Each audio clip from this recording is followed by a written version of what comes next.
सबको प्रभु यीशु मसीह के नाम में नमस्कार। प्रभु యేసుక్రీస్తు నామములో అందరికీ వందనాలు। एक साल के पश्चात आप लोगों के मध्य ऑफलाइन में आकर आपसे मुलाकात कर कर आपके बीच में आने के लिए जो मौका कलीसिया के रूप में आपने मुझे दिया, इसलिए आपको बहुत बहुत धन्यवाद। సుమారు ఒక సంవత్సరం తర్వాత మీ మధ్య ఆఫ్లైన్లో ఇలాగ సంఘంతో కలిసి కూడుకునే అవకాశము దేవుడు నాకు కల్పించారు। మీరు నాకు ఇచ్చిన అవకాశం బట్టి మీ అందరికీ వందనాలు తెలియజేస్తున్నాను। परमेश्वर जैसा चाहता है अगले 3 दिन, आज से लेकर अगले 2 दिन, जिन भाग को हम परमेश्वर के वचन से सुनना चाहेंगे, परमेश्वर ऐसे मदद करे कि हमारी मदद करे, मेरी मदद करे, इन बातों को हम समझ पाएं। ఈ 3 దినాలు దేవుడు మనతో ఏం మాట్లాడాలనుకుంటున్నారో ఆ విషయాలు మనందరం అర్థం చేసుకునేలాగా దేవుడు మనకు సహాయం చేయను గాక। कलीसिया के विश्वास से मेरी प्रार्थना कि आप मेरे लिए प्रार्थना करते रहें कि ये बातें मैंने इस प्रकार से परमेश्वर बोला, मुझसे पहले बात कर और उसके बाद जो सुनने वाले उनसे। మొదటిగా నేను ఇక్కడ ఉన్న విశ్వాసులందరినీ ఏం కోరుతున్నానంటే దేవుడు ఏ విషయాలైతే మాట్లాడాలనుకున్నారో ఆయన మొదటిగా నాతో మాట్లాడాలి, నా ద్వారా మీతో మాట్లాడాలని ఆశిద్దాం। प्यारों, जिस प्रकार से हम अक्सर सुनते हुए आए, इन बातों को समझना हमारे मानसिक बुद्धि से बहुत मुश्किल है। ఇలా చాలాసార్లు విషయాలు మనం గమనించాం, ఈ విషయాలు అర్థం చేసుకున్నట మానవ రీత్యా చాలా కష్టం। और जितने इन बातों को हम समझने की कोशिश करेंगे उतना ज़्यादा पवित्र आत्मा की आवश्यकता है ताकि इन बातों को आप समझ पाए। ఈ విషయాలు మనం ఎంత ఎక్కువ ధ్యానించడానికి ప్రయత్నిస్తామో అర్థం చేసుకోవడానికి అంత ఎక్కువగా పరిశుద్ధాత్మ ప్రేరణ మనకు అవసరం। हमारे जीवन में ऐसे बहुत मौके आते हैं जब हम सवाल उठाते हैं, మన జీవితంలో చాలా సార్లు మనము ప్రశ్నిస్తూ ఉంటాం। और कई बार हमें सवालों का उत्तर मिलता भी नहीं है। కొన్నిసార్లు మనం అడిగిన ప్రశ్నలకి మనకు జవాబు దొరకదు కూడా। हम देखते हैं कि परमेश्वर वचन ऐसा एक पुस्तक है जो आपको उस उत्तर के पास पहुंचा सकता है। దేవుని వాక్యము ఎటువంటి గ్రంథం అంటే మన ప్రశ్నల యొక్క సమాధానాల యొద్దకు అది తీసుకుని మనం వెళ్ళగలదు। इससे सबसे पहले हम इस बात को जानने की कोशिश करेंगे कि वाकई में मैं कौन हूँ। అయితే మనము ఎవరు అనే విషయాన్ని మొట్టమొదటిగా మనం తెలుసుకోవడానికి ప్రయత్నించాలి। ये बहुत जरूरी है इस बात को जानना कि परमेश्वर यदि हमें यहाँ पे रखा है एक व्यक्ति के रूप में, और यदि वैसा है और हम यदि कहते हैं कि मैं परमेश्वर का संतान हूँ, तो क्या मैं उन बातों को करता हूँ जो वो मुझसे चाहता है। అయితే దేవుడు మనల్ని కొంతమంది వ్యక్తులుగా ఇక్కడ ఉంచినప్పుడు, దేవుడి సంఘంలో మనల్ని ఏర్పరిచినప్పుడు, దేవుని బిడ్డలుగా మనం పిలువబడుతున్నప్పుడు ఆయన ఆశించిన రీతిగా మనం కార్యములు చేయగలుగుతున్నామా లేదా? देखिए, आज मैं जब सुबह करीब 3-3:30 बजे यहाँ पर पहुंचा जगदलपुर से, ఈరోజు ఉదయకాల సమయము సుమారు 3-3:30 ప్రాంతంలో నేను ఇక్కడ చేరుకున్నప్పుడు अंकल लेडी जेकब और उनका बेटा नसीब ने मेरा स्वागत किया स्टेशन से और मुझे जाके छोड़ा जहाँ पे मैं रहता हूँ। అయితే నన్ను స్టేషన్ నుంచి నిశ్చయంగా వచ్చి అంకుల్ వచ్చి ఆహ్వానించుకున్నారు, నేను ఎక్కడైతే ఉంటానో అక్కడ నన్ను తీసుకుని వెళ్ళారు। अब उसकी क्या आवश्यकता थी? దాని అవసరం ఏంటి? इतना सुबह उठकर मुझे आके मैं तो कोई छोटा बच्चा नहीं कि मैं अकेले रिक्शा पकड़ के आप कार पकड़ के नहीं जा सकता। నేనేమి చిన్న పిల్లోడిని కాదు కదా, కార్ తీసుకుని నేను రాలేకపోయిన పరిస్థితిలో అంత తెల్లవారుజామున వీళ్ళు నా దగ్గరికి రావాల్సిన అవసరం ఏంటి? और देखे जाए तो हम अलग अलग परिवारों से हैं, మనం వేరు వేరు కుటుంబాలకు చెందిన వారమే। लेकिन ऐसा कौन सा बात है जो हमें बाध्य करता है कि मेरे नींद को छोड़कर, मेरा वो कंफर्ट को छोड़कर मैं ऐसे एक व्यक्ति के पास जाऊं और उसे कंफर्टेबली जहां पे वो रहना चाहता वहां पे पहुंचा दूं। నా నిద్రని వదులుకుని, నా విశ్రాంతిని వదులుకుని ఒక వ్యక్తిని ఎక్కడైతే విశ్రాంతి తీసుకోవాలనుకున్నాడో అక్కడికి నేను తీసుకెళ్ళడానికి నన్ను ఏం ప్రేరేపిస్తుంది? मैं जब विशाखापट्टनम का पॉपुलेशन का बात आज मैं पूछ रहा था अंकल जेकब सर निसी से, मतलब कितने लोग रहते हैं यहाँ पे? అయితే విశాఖపట్నం యొక్క జనాభా గురించి ఇక్కడ అసలు ఎంతమంది ఉంటారని నేను ఇలా ప్రశ్నించాను। आपको मालूम है किसी कितने लोग रहते हैं यहाँ पे? ఇక్కడ ఎంతమంది ఉంటారో మీకు తెలుసా?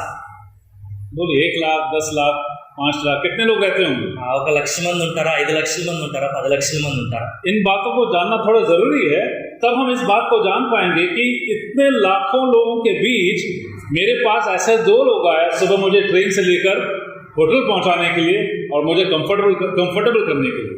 అయితే ఈ విషయాలు అర్థం చేసుకోవడం ఎంత అవసరం, ఎందుకంటే ఇంతమంది లక్షల మంది ఉన్న ఈ పట్టణంలోని 2 వ్యక్తులు నా యొద్దకు వచ్చి నన్ను హోటల్ వరకు తీసుకుని వెళ్ళారు।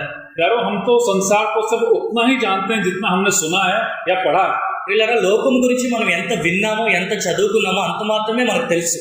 मैं आपको बता दूं, करीब 4 दिन पहले ऐसा खबर आया कि चाइनीज सैटेलाइट्स ने संसार के दूसरे किसी हिस्से से कुछ उनको सिग्नल मिला है। అయితే గడిచిన ఒక 4 రోజుల క్రితం ఒక విన్న వార్త ఏంటంటే చైనీస్ శాటిలైట్స్ కి ప్రపంచంలో వేరే భాగం నుంచి కొన్ని సిగ్నల్స్ వాటికి అందాయంట। अब ये बात है कि चाइनीज लोग के ऊपर बहुत लोग विश्वास नहीं करते, दूसरी बात है। వాస్తవానికి చైనీస్ వాళ్ళు చెప్పిన చాలా మంది విశ్వసించరు। उसका सबसे अच्छा उदाहरण, जब आप कोई दुकान में जाते हैं क्या बोलते हैं? चाइना माल। మీరు దానికి మంచి ఉదాహరణ, మీరు ఏదైనా షాప్కి వెళ్ళారనుకోండి, మొదటిగా ఇది చైనాలో తయారైందంట. मेरा कहने का मतलब यदि संसार को हमने यदि देखा है, जाना है, सुना है, तो उतना ही जानते हैं जितना हमने पढ़ा है या जिसको हमने देखा है. అయితే నేను చెప్పాలనుకున్నది ఏంటంటే, లోకాన్ని మనం ఎంతగా తెలుసుకున్నామంటే, మనం ఎంతైతే చదివామో లేదా ఎంతైతే మనం చూసామో అంత మాత్రం వరకే మనకు తెలుసు. मेरा कहने का मतलब है जब यूहन्ना 3:16 को हम पढ़ते हैं कि परमेश्वर ने अपने इकलौते पुत्र अर्थात यीशु मसीह को दे दिया संसार के लिए, मैं वहीं रुकता हूँ. యోహాను సువార్త 3:16 మనం చదివినప్పుడు, దేవుడు తన అద్వితీయ కుమారుని ఈ లోకాని కొరకు పంపించాడు, ఈ లోకాన్ని ఎంతగానో ప్రేమించాడని మనం చెప్పినప్పుడు, मतलब कितने लोग हैं संसार में? ఈ లోకంలో ఎంతమంది ఉన్నారు? चलो विशाखापट्टनम छोड़ते हैं, थोड़ा और बड़ा सोचते हैं. విశాఖపట్నం గురించి కాదు, ఇంకొంచెం ఎక్కువగా మనం ఆలోచిద్దాం. हमारे प्रधानमंत्री हमेशा बोलते रहते हैं 135 करोड़ भारतीय, 135 करोड़ देशवासी. करेक्ट? మన ప్రధానమంత్రి చాలా సార్లు చెప్తూ ఉంటారు కదా, 135 కోట్ల మంది జనాభా సంఖ్య. कम से कम उनको वैसा बोलने से हमें ये शिक्षण तो प्राप्त हुआ कि 135 करोड़ लोग इस भारत में हैं. ఆయన అలా చెప్పుడు ద్వారా కనీసం ఈ భారతదేశంలో 135 కోట్ల మంది జనాభా ఉన్నారని మనకు తెలుస్తుంది. देखिए, हमें इस बात को जानना क्यों जरूरी है कि यदि प्रभु परमेश्वर उसके पुत्र यीशु मसीह के द्वारा विशाखापट्टनम के इस इलाके के लोगों से प्रेम करते हैं तो कुछ तो कारण होगा. అయితే ఈ విషయాన్ని నేను ఎందుకు చెప్తున్నానంటే, దేవుడు తన అద్వితీయ కుమారుడు ప్రభు అయిన యేసుక్రీస్తు ద్వారా ఈ విశాఖపట్నంలో ఉన్న లక్షల జనాభా సంఖ్యను ప్రేమిస్తున్నాడంటే దానికి కారణం ఉంటుంది కదా. मत भूलिए, उसी प्रेम ने रेलवे स्टेशन से जहां तक मैं रहता हूं वहां पे मुझे पहुंचाया. అయితే అదే ప్రేమ నేను రైల్వే స్టేషన్ నుంచి ఎక్కడైతే నేను నివసిస్తున్నాను అక్కడ వరకు నన్ను తీసుకెళ్ళగలిగింది. मैंने उनको मना कि मत आइए सुबह 3 बजे. कौन सुबह 3 बजे का नींद छोड़कर आना चाहता है? అర్ధరాత్రి 3 గంటల ఆ సమయంలో ఎవరు నిద్ర మానుకు రావాలనుకుంటే నేను రావద్దని చెప్పాను. उस निद्रा को बोलते हैं स्वीट स्लीप. చాలా స్వీట్ స్లీప్, మధురమైన ఒక నిద్ర గడి అని చెప్పొచ్చు. वो 2 बजे का जो टाइम है ना, कोई आपको घर पे उठा दे तो आप बहुत गुस्सा करेंगे. आपको ఆ సమయం అనుకోండి, అర్ధరాత్రి 2 గంటల ఆ సమయం మేము ఎవరైనా లేపారనుకోండి, చాలా కోపం వస్తుంది కదా. आप मत भूलिए, ये सब इसलिए हो पाता है क्योंकि प्रभु यीशु मसीह का अद्भुत प्रेम हमारे भीतर प्रवेश कर चुका है. ఇవన్నీ ఎందుకు జరుగుతున్నాయంటే, ప్రభు అయిన యేసుక్రీస్తు వారి యొక్క అద్భుతమైన ప్రేమ మన అంతర్యంలోకి ప్రవేశించింది. हमारे सारे गीत, మన ఆలోచనలు, हमारे सारे डिवोशंस, మన ధ్యానములు, हम जिन बातों को एक दूसरे के बीच रखते हैं, सब उस प्रेम से शुरू होता है. మన మధ్య జరుగుతున్న సంఘటనలు అన్నీ కూడా ప్రేమతోనే ప్రారంభమవుతున్నాయి. तो हमने देखा कि भारत भर में 135 करोड़ लोग हैं. అయితే భారతదేశంలో 135 కోట్ల మంది జనాభా సంఖ్య ఉన్నారని మనం చూస్తున్నాం. कहते हैं कि करीब 3% या 3.5% कुछ क्रिश्चियंस होंगे. ఇందులో 3.5% వరకు క్రైస్తవులు ఉండొచ్చు అని చెప్తూ ఉంటారు. इतना कम कि लोगों को कोई फर्क नहीं पड़ता मसीहों से. క్రైస్తవులు ఎంత తక్కువ ఉన్నారంటే వాళ్ళ ఏం వ్యత్యాసం ఏం అనిపించదు ఇతరులకి. लेकिन डरते बहुत हैं. అని చాలా భయపడుతూ ఉంటారు. 3% से बहुत डरते हैं लोग. ఈ 3% ప్రజల నుంచి ఎంతో భయపడుతూ ఉంటారు ప్రజలు. डर ये नहीं कि उन लोग किसी प्रकार के फिजिकल हार्म या शारीरिक क्लेश या तकलीफ पहुंचा सकते हैं. భౌతికంగా లేదా శారీరకంగా వారికి ఏమైనా శ్రమ కానీ వారికి ఏమైనా హాని కల్పిస్తారని భయం కాదు. కానీ अरे 30 करोड़ और 135 करोड़ कहाँ है? क्या कंपैरिजन तुलना कर सकते हैं? అసలు 3 కోట్ల మందికి 135 కోట్ల మందికి మధ్య ఎంత దాన్ని మనం పోల్చలేం కదా. लेकिन आप मत भूलिए, प्रथम शताब्दी में पैदा होने वाले यीशु मसीह का सुसमाचार ने संसार को हिला डाला. కానీ మొదటి శతాబ్దంలోని ప్రచురింపబడిన ప్రభువైన యేసుక్రీస్తు వారి సువార్త లోకాన్ని కదిలింపజేసింది. वो सबसे पहले एक व्यक्ति से बात करता है.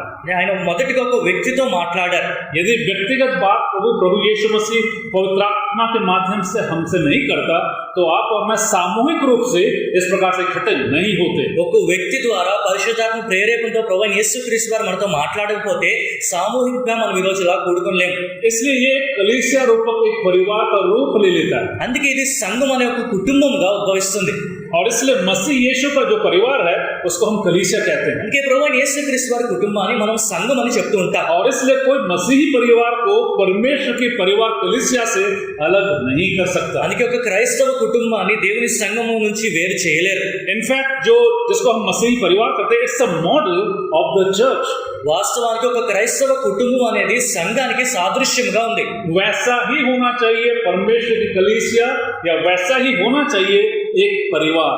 దేవుని సంఘము లేదా కుటుంబము అదే విధంగా ఉండాలి. अब मैं आपको बता दूं, అంటే ఇప్పుడు నేను చెప్పాలనుకుంటున్నా, सारे संसार में లోకమంతట్లో 800 करोड़ लोग, 800 కోట్ల మంది ఉన్నారు. कितने लोग हैं? ఎంతమంది ఉన్నారు? कम से कम कुछ नहीं याद रखो तो ये तो रखो कि शिवैया आके ये सब बोल के गए थे, है ना? మీకు ఏం గుర్తుండిపోయినా కనీసం ఈ విషయాలను గుర్తుపెట్టుకోండి. సింబయ్య వచ్చి చెప్పారు. यारों याद रखना, ये बहुत जरूरी है, इन बातों को जानना, कुछ संख्याओं को जानना बहुत जरूरी है. ఈ విషయాలు కొన్ని సంఖ్యలు తెలుసుకుంటాయి, ఎంతో ప్రాముఖ్యమైనది. मैं आपको इसलिए बोलना चाहता हूँ कि मसीह यीशु के ऊपर विश्वास करने वाले कम संख्या में होंगे. 800 करोड़ लोग इस संसार में जीते हैं.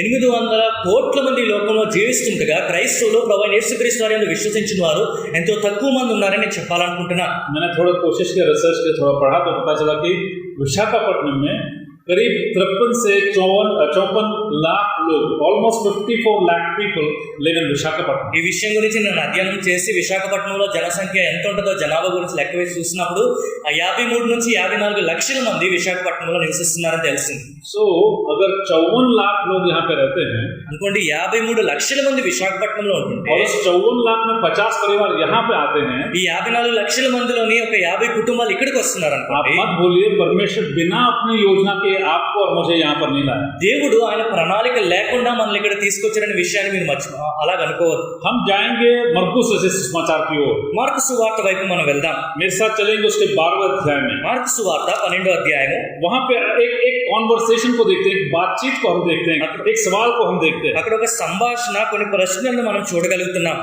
माफ करेंगे यदि किसी के पास हिंदी बाइबल है तो मेरी सहायता करना पढ़ने में.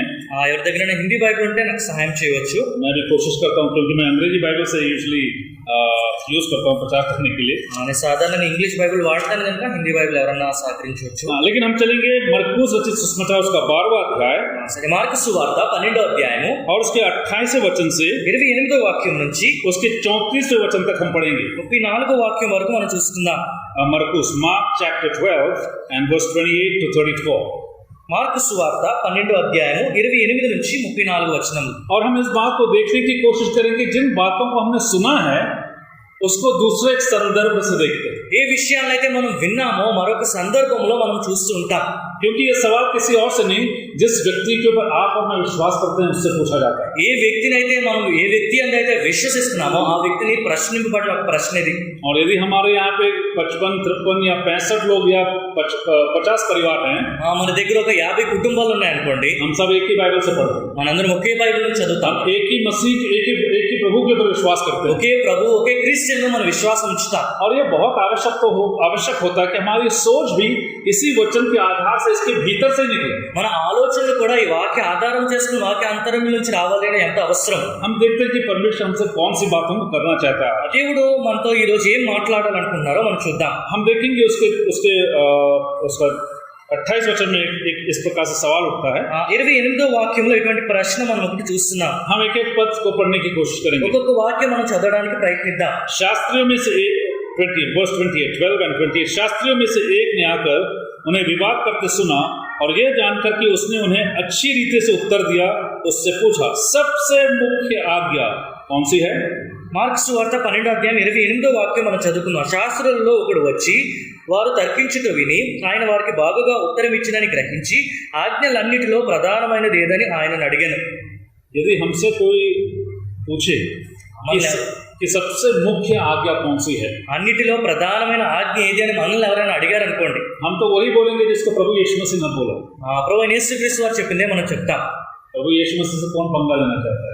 ప్రభువైన యేసుక్రీస్తు వారితో ఎవరు సవాల్ ఇస్తున్నారు అనుకుంటారు. कि वो तो जो कहते हैं सही कहते हैं, ఎందుకంటే ఆయన చెప్పింది ఎప్పుడు వాస్తవమైన మాట. उनसे तो झूठ निकल नहीं सकता. ఆయన నోటి నుంచి ఎటువంటి అబద్ధం రాదు. झूठ बोलने की कोशिश करवाने वालों को प्रभु ने उनसे सवाल पूछा. అబద్ధము చెప్పుటకు ప్రయత్నించే వారితో ప్రభు ఈ ప్రశ్న అడిగారు. और हम देखते हैं कई बार कुछ ऐसे झूठ थे, कुछ फरूसी से, कुछ सदूसी थे, जो और कोई ज्ञानी थे जो वचन को पढ़ते थे उस समय के रिलीजियस स्कॉलर्स, जो हमेशा प्रभु यीशु मसीह से आकर जुलूल सवाल करते थे. ఆ రోజుల్లోని మత సంబంధమైన పండితులు, ఫరిసీలు అవ్వచ్చు, సదుకీలు అవ్వచ్చు, ఇటువంటి ప్రశ్నలతోని ప్రభువు వారు ప్రశ్నలు సంధించేవారు. आप लोग ध्यान देना, మీరు జాగ్రత్తగా వినండి. हमेशा सवाल पूछने वालों को इंटेंशन सही नहीं होता. ఆ ప్రశ్నలు అడిగే వారి దృక్పథం అది సరిగా ఉండదు. So it's good to have a curious mind. అన్ని తెలుసుకోవాలని మనసు ఉండటం మంచిదే. जिज्ञासा होना उसमें कोई गलती नहीं. తెలుసుకోవాలని ఆశ ఉండటం అందులో తప్పు లేదు. लेकिन जिज्ञासा के माध्यम से ऐसा सवाल पूछो कि उस व्यक्ति को फंसा दे, इसमें प्रॉब्लम है. కానీ నేను ప్రశ్నలు అడిగించి ఎలాగోలా వీరిని విరికించాలి అనుకునే ఆలోచనతో అడిగితే అందులో తప్పిదం ఉంది. हम प्रभु यीशु मसीह के चेलों के मुख से भी कई बार सवाल उठता हुआ देखते हैं. ప్రభువైన యేసుక్రీస్తు వారి శిష్యుల ద్వారా కూడా అనేక ప్రశ్నలు ఉద్భవించడం మనం చూస్తూ ఉంటాం. एक बार प्रभु यीशु मसीह अपने चेलों से इस प्रकार से कहते हैं, ఒకసారి ప్రభువైన యేసుక్రీస్తు వారు ఆయన శిష్యులతో ఇలా చెప్పారు, क्या तुम नहीं जानते कि मैं कहाँ जा रहा हूँ? నేను ఎక్కడికి వెళ్తున్నానో మీకు తెలీదా? उसको चेला एक बोलता है, हमें नहीं मालूम. అయితే శిష్యుల్లో నాకు తెలియదు అన్నాడు. 3.5 साल यीशु मसीह के साथ रहने के बाद भी तुम्हें नहीं मालूम? 3.5 సంవత్సరాల ప్రభుతో ఉండిన తర్వాత కూడా మీకు తెలీదా? आप यदि देखें 3 साल में ग्रेजुएशन होता है ना, 3 సంవత్సరాలు గ్రాడ్యుయేషన్ అవుతుంది కదా. प्रभु यीशु मसीह चेलों ने ग्रेजुएशन कर लिया. ప్రభువైన యేసుక్రీస్తు వారితో శిష్యులు గ్రాడ్యుయేషన్ కంప్లీట్ చేశారు. मैं तो सोचता हूँ कि 3 साल उसके बाद हम आज देखेंगे किस प्रकार से प्रभु यीशु मसीह की यात्रा करते हैं उनके चेलों के साथ. ప్రభువైన యేసుక్రీస్తు వారు ఆయన శిష్యులతో చేసిన యాత్ర గురించి కూడా ఈ రోజు మనం చూద్దాం. 3-3.5 साल तक प्रभु यीशु मसीह के साथ रहने के बाद भी यदि प्रभु यीशु मसीह सवाल पूछते हैं और आप कहते हैं मुझे नहीं मालूम, तो प्रभु यीशु मसीह बोलेंगे, ओ यू ऑफ लिटिल फेथ. ప్రభువైన యేసుక్రీస్తు వారితో 3 సంవత్సరాలు గడిపిన తర్వాత ఆయన ఒక ప్రశ్న అడిగినప్పుడు నాకు తెలియదని మీరు చెప్పినప్పుడు అల్ప విశ్వాసులారని ప్రభు అనరా? एक समय था ఒకప్పుడు जब बच्चों को टीचर्स को सवाल पूछते थे, పిల్లలు టీచర్స్ ని ఇలాగేమైనా ప్రశ్న అడిగినప్పుడు, यहाँ पे बच्चे बैठे ना जो स्कूलों में पढ़ाई करते हैं, ఇక్కడ చదువుతున్న విద్యార్థులు ఉన్నారు కదా, और यहाँ पे कितने शिक्षक लोग हैं, टीचर्स हैं यहाँ पे? कोई ఎంతమంది అధ్యాపకులు ఉన్నారు? कोई नहीं. టీచర్స్ ఎంతమంది ఉన్నారు? क्योंकि मैं भी खुद शिक्षक हूँ इसलिए मैं कह रहा हूँ. अरे raise your hand very proudly, you are a teacher. 4 लोग हैं, ठीक है, वेरी गुड. मेरा कहने का मतलब ये है कि जब सवाल पूछा जाता है और यदि बच्चे उत्तर गलत देते हैं या बोल नहीं पाते तो अक्सर टीचर क्या कहते हैं? టీచర్లు ఎప్పుడన్నా పిల్లలకి ప్రశ్నలు అడిగి పిల్లలు సరిగ్గా సమాధానం చెప్పలేనప్పుడు టీచర్లు ఏమంటూ ఉంటారు? पढ़ाई नहीं करता है. నీకు చదవట్లేదా? माँ बाप क्या करते हैं? తల్లిదండ్రులు ఏం చేస్తున్నారు? पढ़ाते नहीं है तुझे, నీకు చదివించట్లేదా? तो समझ में नहीं आता है, నీకు అర్థం అవ్వట్లేదా? बुद्धू है तू. నీకు జ్ఞానం లేదు. ऐसी बातों हम करते हैं ना, ఇలాంటి మాటలు అంటూ ఉంటారు. टीचर से हमने ऐसा सुना है. టీచర్స్ చాలా సార్లు ఇలాంటి మనం విన్నాం. लेकिन आज के जमाने में ऐसा कहना शायद तकलीफ हो सकता है आपको. కానీ ఆ రోజు ఇలా ఇప్పుడున్న తరములో ఇలా చెప్తే మీకు కష్టంగా అనిపించొచ్చేమో. और उसको विभिन्न साइकोलॉजिस्ट विभिन्न प्रकार से उसको इंटरप्रेट करके बच्चों से कैसे वार्तालाप करनी है वो सब बताया जाता है. అయితే పిల్లలతోని సంభాషణ ఎలాగ చేయాలని కొంతమంది చెప్తూ ఉంటారు. तो यहाँ पर हम क्या देखते हैं? ఇక్కడ మనం ఏం చూస్తున్నాం? प्रभु यीशु मसीह से एक सवाल उठाता है. ప్రభువైన యేసుక్రీస్తు వారితో ఒక ప్రశ్న. मेरे ख्याल से जितने लोगों ने प्रभु यीशु मसीह से सवाल उठाया उसमें से ये व्यक्ति थोड़ा नम्र था. ప్రభువైన యేసుక్రీస్తు వారిని ప్రశ్నించిన వారందరిలో కూడా ఈ వ్యక్తి కొంచెం దీనుడుగా ఉన్నాడని మనం చెప్పొచ్చు. सबसे मुख्य, अब उससे पहले हम देखेंगे शास्त्रियों में से एक ने आकर उन्हें विवाद करते सुना और यह जानकर कि उसने उन्हें अच्छी रीति से उत्तर दिया, उससे पूछा सबसे मुख्य आज्ञा कौन सी है? మరొకసారి వాక్యం చదువుకుందాం. శాస్త్రుల్లో ఒకడు వచ్చి వారు తర్కించుట విని ఆయన వారికి బాగుగా ఉత్తరం ఇచ్చినని గ్రహించి ఆజ్ఞలన్నిటిలో ప్రధానమైనది ఏదని ఆయనను అడిగాను. अब इस बात को हम ध्यान दें, ఈ విషయాన్ని మనం జాగ్రత్తగా గమనిద్దాం. ये प्रभु यीशु मसीह का लास्ट वीक, आखिरी सप्ताह था उनके मारे जाने से पहले. ప్రభువైన యేసుక్రీస్తు వారు సిలువ వేయబడక మునుపు ఆఖరి వారం ఇది. आप सोच लीजिए, మీరు ఆలోచించండి. प्रभु यीशु मसीह इसके बाद क्रूस की मृत्यु को सह लेंगे. ప్రభువైన యేసుక్రీస్తు వారు జరిగిన తర్వాత సిలువ మరణాన్ని అనుభవించాలి. और ये पूरा incident it is about the last week that Jesus Christ lived in this earth. ప్రభువైన యేసుక్రీస్తు వారు ఈ లోకంలో గడిపిన ఆఖరి వారం గురించి సంబంధించిన సంఘటనలు ఇవి. और हम इस प्रकार से इस बात को देखते हैं ఇక్కడ ఈ విషయాన్ని మనం ఇలా చూస్తున్నాం कि मार्क के इस पुस्तक में, मरकुस के जैसे सुसमाचार में మార్కు సువార్తలో करीब 678 पद है. 678 వాక్యములు ఉన్నాయి. और उसमें से करीब 253 पद प्रभु यीशु मसीह की इस आखिरी सप्ताह के बारे में. అందులోని 253 వచనములు ప్రభువైన యేసుక్రీస్తు వారి ఆఖరి వారం గురించి ఉన్నాయి. So 253 out of the 678 verses focuses on the last week of the Lord Jesus Christ. ఉన్న 678 వాక్యముల్లోని 253 వాక్యాలు ప్రభువైన యేసుక్రీస్తు వారి ఆఖరి వారం మీద దృష్టి కేంద్రీకరించి ఉన్నాయి. मतलब कुछ तो अगर 37%, 37% या 1/3 of all the verses talk about the final week of the Lord Jesus Christ by Mark, it is very significant. మరొక మాటలో చెప్పాలంటే మార్కు సువార్తలోని 37% వాక్యాలు లేదా 3వ వంతు వాక్య భాగం అంతా కూడా ప్రభువైన యేసుక్రీస్తు వారి ఆఖరి వారం గురించి చెప్పబడుతుందంటే అది ఎంత ప్రాముఖ్యమైనది. हम अक्सर इस प्रकार से जानते हैं, చాలా సార్లు మనకి ఇలా తెలుసు, लोग इस प्रकार से पूछते हैं, ప్రజలు ఇలా అడుగుతూ ఉంటారు, ये उस व्यक्ति के मरने से पहले उसने क्या बोला, ఆ వ్యక్తి మరణించక ముందు ఏం చెప్పాడు, उसके एक हफ्ता पहले, कुछ दिनों को पहले उसका जीवन क्या था, ఆ వ్యక్తి మరణించే కొన్ని రోజుల ముందు ఆయన జీవితం ఎలా ఉంది, उसने कौन कौन सी बातों को कहा, ఎటువంటి మాటలు ఆయన మాట్లాడాడు. क्योंकि उसके बाद जब उसके जीव नहीं लबलबाएंगे, उसके जीव शांत हो जाएंगे, आप उस व्यक्ति के मुंह से कुछ सुन नहीं ఆ पाएंगे. వ్యక్తి నోరు మౌనం అయిపోయిన తర్వాత ఆ వ్యక్తి నుంచి మీరు తర్వాత ఎలాగో ఏమీ వినలేరు. इसलिए अक्सर लोग पूछते हैं कि उसने आखिरी बात कौन सी कही. అందుకే చాలా సార్లు ప్రజలు అడుగుతుంటారు ఆ వ్యక్తి ఆఖరిగా ఏం మాట్లాడారు. So we have to pay a lot of attention. बहुत ध्यान दें, इस आखिरी सप्ताह जब यीशु मसीह को पकड़ कर मारेंगे, उससे पहले उस मंडे को या उस संडे को उन्हें कौन कौन सी बातों का. కనుక ప్రభువైన యేసుక్రీస్తు వారు సిలువ వేయబడక ముందు ఆయన పట్టబడక మునుపు ఉన్న ఈ వారంలో జరిగిన సంఘటనలు మనం ఎంత జాగ్రత్త వహించి వినాలి. अब जब इस भाग को हम पढ़ते हैं, उस पहले वचन में हमने 28 वचन में क्या पढ़ा, उसको हिंदी में इस प्रकार से लिखा हुआ है, और यह जानकर कि उसने अच्छी रीति से उत्तर दिया. అక్కడ చూడండి 28వ వాక్యం మనం చదువుకున్నాం, వారికి బాగుగా ఉత్తరం ఇచ్చినని గ్రహించి. उसका कहने का तात्पर्य यह है कि प्रभु यीशु मसीह जो भी उत्तर दे रहे थे उसके ऊपर के भागों में इस शास्त्री को, इस व्यक्ति को बहुत सही लगा. ఈ చెప్పుటి యొక్క అర్థం ఏంటంటే ప్రభువైన యేసుక్రీస్తు వారు ఆ ముందు సంధింపబడిన ప్రశ్నలకు ఇచ్చిన జవాబు ఈయనకి చాలా మంచిగా అనిపించింది. अब जब हम उस 10वें अध्याय के मरकुस 10वें अध्याय के 46 वचन में आते हैं, mark 10 and verse 46 down, mark సువార్త 10వ అధ్యాయం 46వ వాక్యం నుంచి మనం కిందకి చూసుకున్నప్పుడు वहां पे हम इस प्रकार से पढ़ते हैं, एक उसको जरा ध्यान देंगे. అక్కడ ఈ విధంగా మనం చదువుకుంటున్నాం. मरकुस 10 उसका 46, देन दे रीच्ड जेरिको, उसके बाद वो जेरिको पहुंचे. మార్కు సువార్త 10వ అధ్యాయం 46వ వాక్యంలో వారు యెరికో పట్టణమునకు వచ్చిరి. और हम देखते हैं कि वहां पे बर्तिमाई करके एक अंधे व्यक्ति से मुलाकात होती है. అక్కడ భర్తిమయ్య అనే ఒక గుడ్డివార్తను వారు కలిసినట్లుగా మనం చూస్తున్నాం. वहां पे उसको प्रभु यीशु मसीह उसको चंगाई देते हैं. ప్రభువైన యేసుక్రీస్తు వారు ఆయన స్వస్థపరచుట. एंड उसके बाद उसके 52वें वचन में क्या पढ़ते हैं, అక్కడ 52వ వాక్యంలో మనం ఏం చదువుతున్నాం, उसका दूसरा भाग, దాని 2వ భాగంలో చూడండి, उस 10वें अध्याय के 52 का दूसरा भाग, वह तुरंत देखने लगा और मार्ग में उसके पीछे खो लिया. చూడండి 52వ వాక్యంలో నీ విశ్వాసం నేను స్వస్థపరిచిందని చెప్పాను, వెంటనే వాడు త్రోవన ఆయన వెంట చూపు పొంది వెళ్ళెను. उसके बाद क्या पढ़ते हैं, उसके 11वें अध्याय के पहले वचन में, దాని తర్వాత 11వ అధ్యాయం 1వ వాక్యంలో మనం ఏం చదువుతున్నాం, जब वे यरूशलेम के निकट जैतून पहाड़ पर बैतफगे और बैथनिया के पास आए, तो उसने अपने चेलों से 2 को यह कहकर भेजा. వారు యెరూషలేమునకు సమీపించి ఒలివల కొండ దగ్గరనున్న బెత్ఫగే బెతనియా అను గ్రామంలోకి వచ్చినప్పుడు ఆయన తన శిష్యులలో 2 చూచి, मैं आपको यीशु मसीह की उस यात्रा को बता रहा हूँ. ప్రభువైన యేసుక్రీస్తు వారి యొక్క ప్రయాణం గురించి నేను చెప్తున్నాను. This is his last week on earth. ప్రభువైన యేసుక్రీస్తు వారి లోకంలో ఉంటుండగా ఆయన ఆఖరి వారం ఇది. इसके इस हफ्ता वो पकड़े जाएंगे.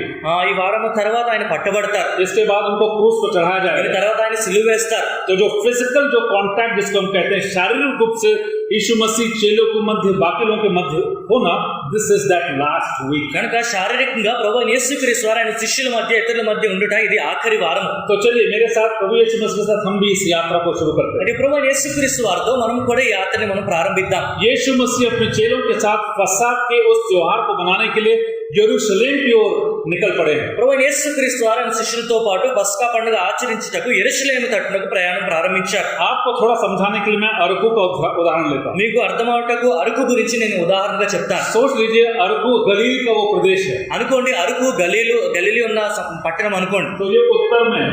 అది ఉత్తర దిక్కున ఉంది. वो अरकू से आप सोच आप नीचे विशाखापट्टनम की ओर आ रहे हो. అరకు నుంచి మీరు విశాఖపట్నం వైపు దక్షిణముగా కిందకు వస్తున్నారు. जैसे आप विशाखापट्टनम से किरंदुल वो पैसेंजर में आ रहे हो, आप सोच लो वारस. అనుకోండి తిరిగి కిందోల్ ప్యాసింజర్ లో మీరు విశాఖపట్నం వస్తున్నారు అనుకోండి. मैं बस उसको just trying to build a picture, an image in your mind. అయితే మీ మనసులో ఒక పట్టణం ఇలాగ రావాలని విషయాన్ని చెప్తున్నాను. यीशु मसीह गलील से अर्थात उसके इजराइल के उत्तर भाग से दक्षिण भाग यरीहो में पहुंचते हैं. ప్రభువైన యేసుక్రీస్తు వారు గలీలు నుంచి యెరికోకు అనగా ఇజ్రాయెల్ దేశంలో ఉత్తర భాగం నుంచి దక్షిణ భాగం వైపు వస్తున్నారు. अब यरीहो से वो यरूशलेम की ओर अपने 12 चेलों के साथ यात्रा शुरू करते हैं. ఇప్పుడు ఆయన యెరికో నుంచి యెరూషలేము తట్టునకు ఆయన 12 మంది శిష్యులతో యాత్రని ప్రారంభిస్తున్నారు. और वहां पे कुछ कुछ बातों को कुछ लोगों के साथ सामना होता है, उस बात को हम एक एक करके देखेंगे. అక్కడ కొన్ని సంఘటనలు కొంతమందిని ఆయన వారు కలుస్తున్నారు. ఈ విషయాలు మనం ఒకటి దాని తర్వాత ఒకటి చూసుకుందాం. मैं कुछ दूरी आपके सामने रखना चाहता हूँ. మీ ముందు ఇలా నేను ఉంచాలనుకుంటున్నాను. जब आज शाम को मैं भाई सत्यनारायण के साथ उनके फैमिली के साथ उनकी गाड़ी में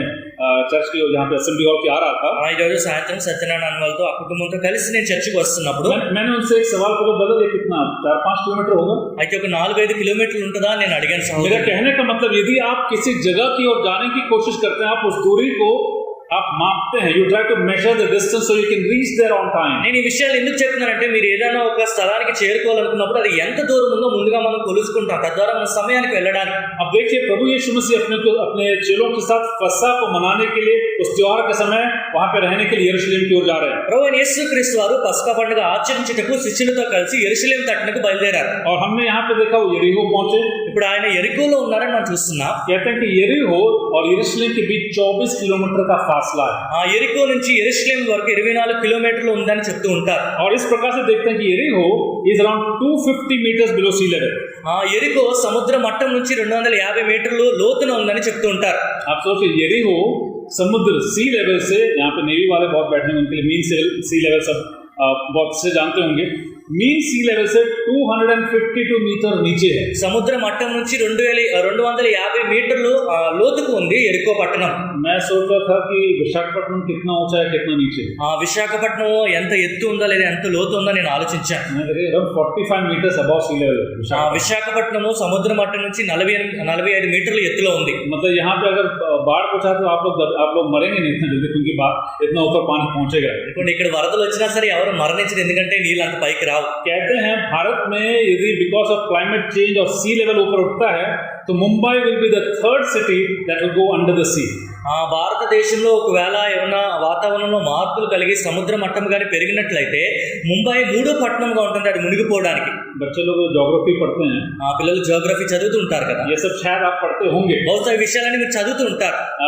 लेकिन ये सब एक क्रम अनुसार ये सब होगा. It's a different thing that's not go there. కానీ ఇవన్నీ క్రమంగా జరుగుతాయి, అది వేరే విషయం, అక్కడికి మనం వెళ్ళట్లేదు. तो इस बात को जानना जरूरी है कि the ascent to Jerusalem is pretty steep. मतलब काफी एक ऊंचा जगह पे मैं आपको बताता हूँ, almost 780 to 800 meter above sea level या उस एक ऊंचाई में है ये जगह यरूशलेम. అయితే నేనేం చెప్పాలనుకున్నానంటే యెరికో నుంచి యెరూషలేమునకు వెళ్తున్నప్పుడు పైకి ఎక్కుతూ వెళ్ళాలి. అనగా యెరూషలేం అనే ఈ ప్రాంతము సముద్ర మట్టం నుంచి 800 మీటర్ల ఎత్తులో ఉంటుంది కాబట్టి యెరికో నుంచి యెరూషలేం వెళ్ళినప్పుడు పైకి వెళ్ళాలి. तो आप सोच लीजिए यहाँ पे एक पहाड़ है ना पास में, ఇక్కడ దగ్గరలో కొండ ఉంది కదా, कितना मीटर ऊंचा किसी को मालूम? ఎన్ని మీటర్లు ఎత్తుంది ఎవరికైనా తెలుసా? किसी को आइडिया?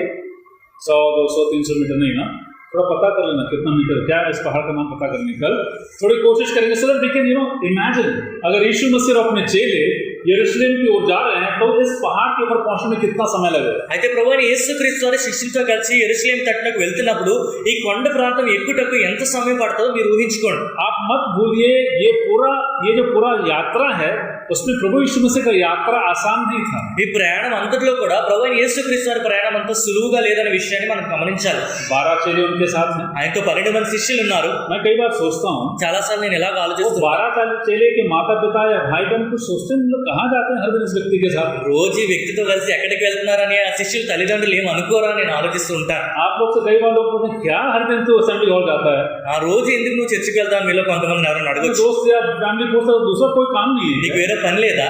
मैं सोचता हूँ कि यीशु मसीह के साथ ये चेले हमेशा थे उन 3 साल. ప్రభువైన యేసుక్రీస్తు వారితో శిష్యులు ఎల్లప్పుడూ 3.5 సంవత్సరాలు ఆయనతోనే ఉన్నారు. कुछ भी बोलूँ तो साथ में तैयार थे जाने के लिए. మరి ఆయనతో ఏ సమయంలోనైనా ఆయనతో పాటు వెళ్ళేటప్పుడు వారు సిద్ధంగా ఉన్నారు. उनके विश्वास को दाग देना है, मानना है. వారి విశ్వాసాన్ని మనం ఇలాగ అభినందించాలి. क्यों बताऊं आपको? ఎందుకో చెప్పాలా? क्योंकि यीशु मसीह जिस समय पैदा हुए थे, जिस समय इस प्रकार के बातों को प्रचार कर, it was a radical thought. तब सामान्य लोग ऐसा सोचने वाले नहीं थे. ప్రభువైన యేసుక్రీస్తు వారు పుట్టినప్పుడు ఆ సమయంలో ఆయన చెప్తున్న మాటలు సామాన్య ప్రజలు ఎవరు కూడా అటువంటి మాటలు మాట్లాడలేదు. एक उदाहरण देता हूँ. ఒక ఉదాహరణ నేను ఇస్తాను. पुराने नियम में नियम क्या था? यदि किसी ने आपके एक गाल को मारा दूसरा क्या करना है? పాత నిబంధనలోని ఎవరైనా మిమ్మల్ని ఒక చంప మీద కొట్టినప్పుడు ఏం చేయాలని చూస్తున్నా?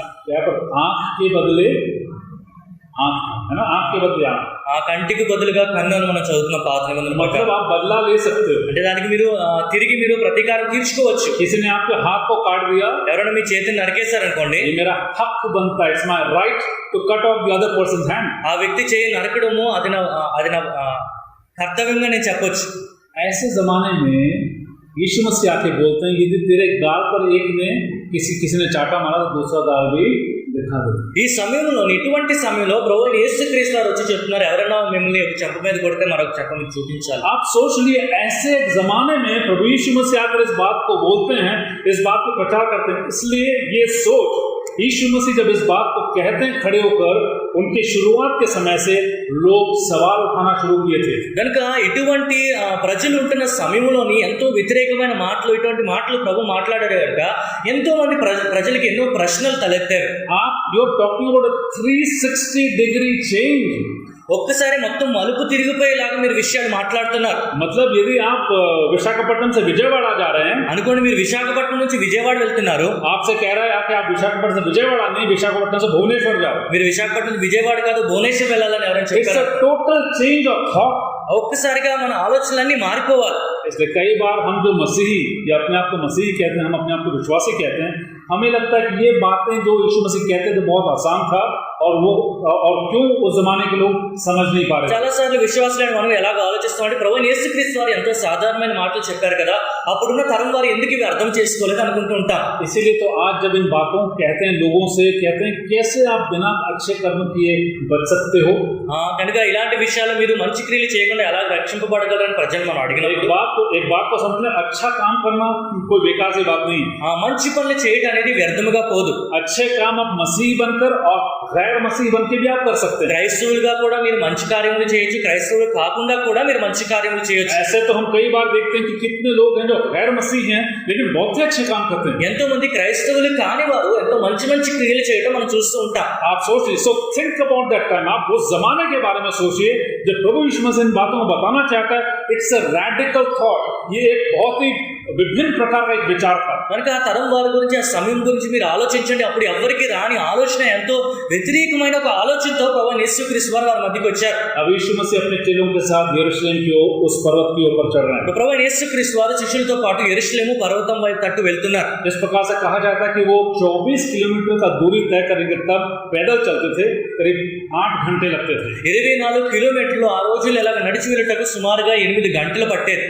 तो मैं सोचता हूँ कि यीशु मसीह अपने चेलों के साथ चलते तो रहते थे. అదే ప్రభువైన యేసుక్రీస్తు వారు శిష్యులతో అలా నడుస్తూ వెళ్ళేవారు అనుకుంటున్నాను. वो कितने कौन सी बातों करते थे, ఏమేమి మాటలు మాట్లాడుకుంటూ ఉంటారో. अब यीशु मसीह के साथ चेले कैसे मोटे थे, पतले थे, दुबले थे, भारी थे, इसको तो हम नहीं जानते. ప్రభువైన యేసుక్రీస్తు వారితో శిష్యులు ఎలాగున్నారో, వారు సన్నగా ఉన్నారో లావుగా ఉన్నారో, వారు ఎలాగున్నారో మనకు తెలియదు. लेकिन ये बात सही है, కానీ ఈ మాట వాస్తవము. हम लोग फिजिकली फिट थे प्रभु यीशु मसीह के साथ सेवा को करने के लिए. ప్రభువైన యేసుక్రీస్తు వారితో పాటు కలిసి పరిచర్య చేయుటకు వారు ఎంతో దృఢముగా, శారీరకంగా దృఢంగా ఉన్నవారే.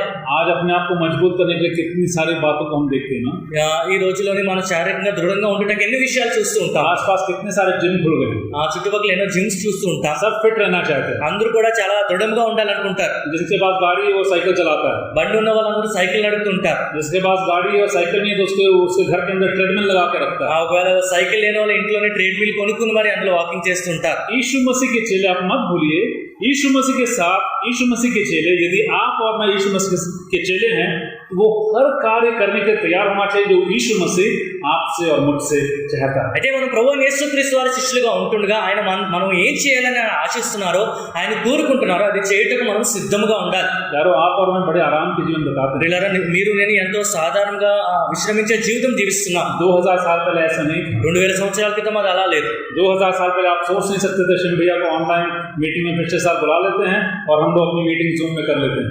2000 సంవత్సరాల క్రితం ఇలాగా సింబాయిని ఆన్లైన్ మీటింగ్స్ పిలుస్తాం, తర్వాత మీటింగ్స్ ఇలా కొనసాగిస్తామని ఆ తలంపు మనకు రాదు. Everything was physical. ప్రతిదీ కూడా భౌతికంగా ఉండేది. और इसलिए ऐसे जमाने में प्रभु यीशु मसीह का साथ देना बहुत ही कठिन था. ఆ సమయంలోని ప్రభువైన యేసుక్రీస్తు వారితో కలిసి ఉండటం ఎంతో కాఠిన్యమైనది.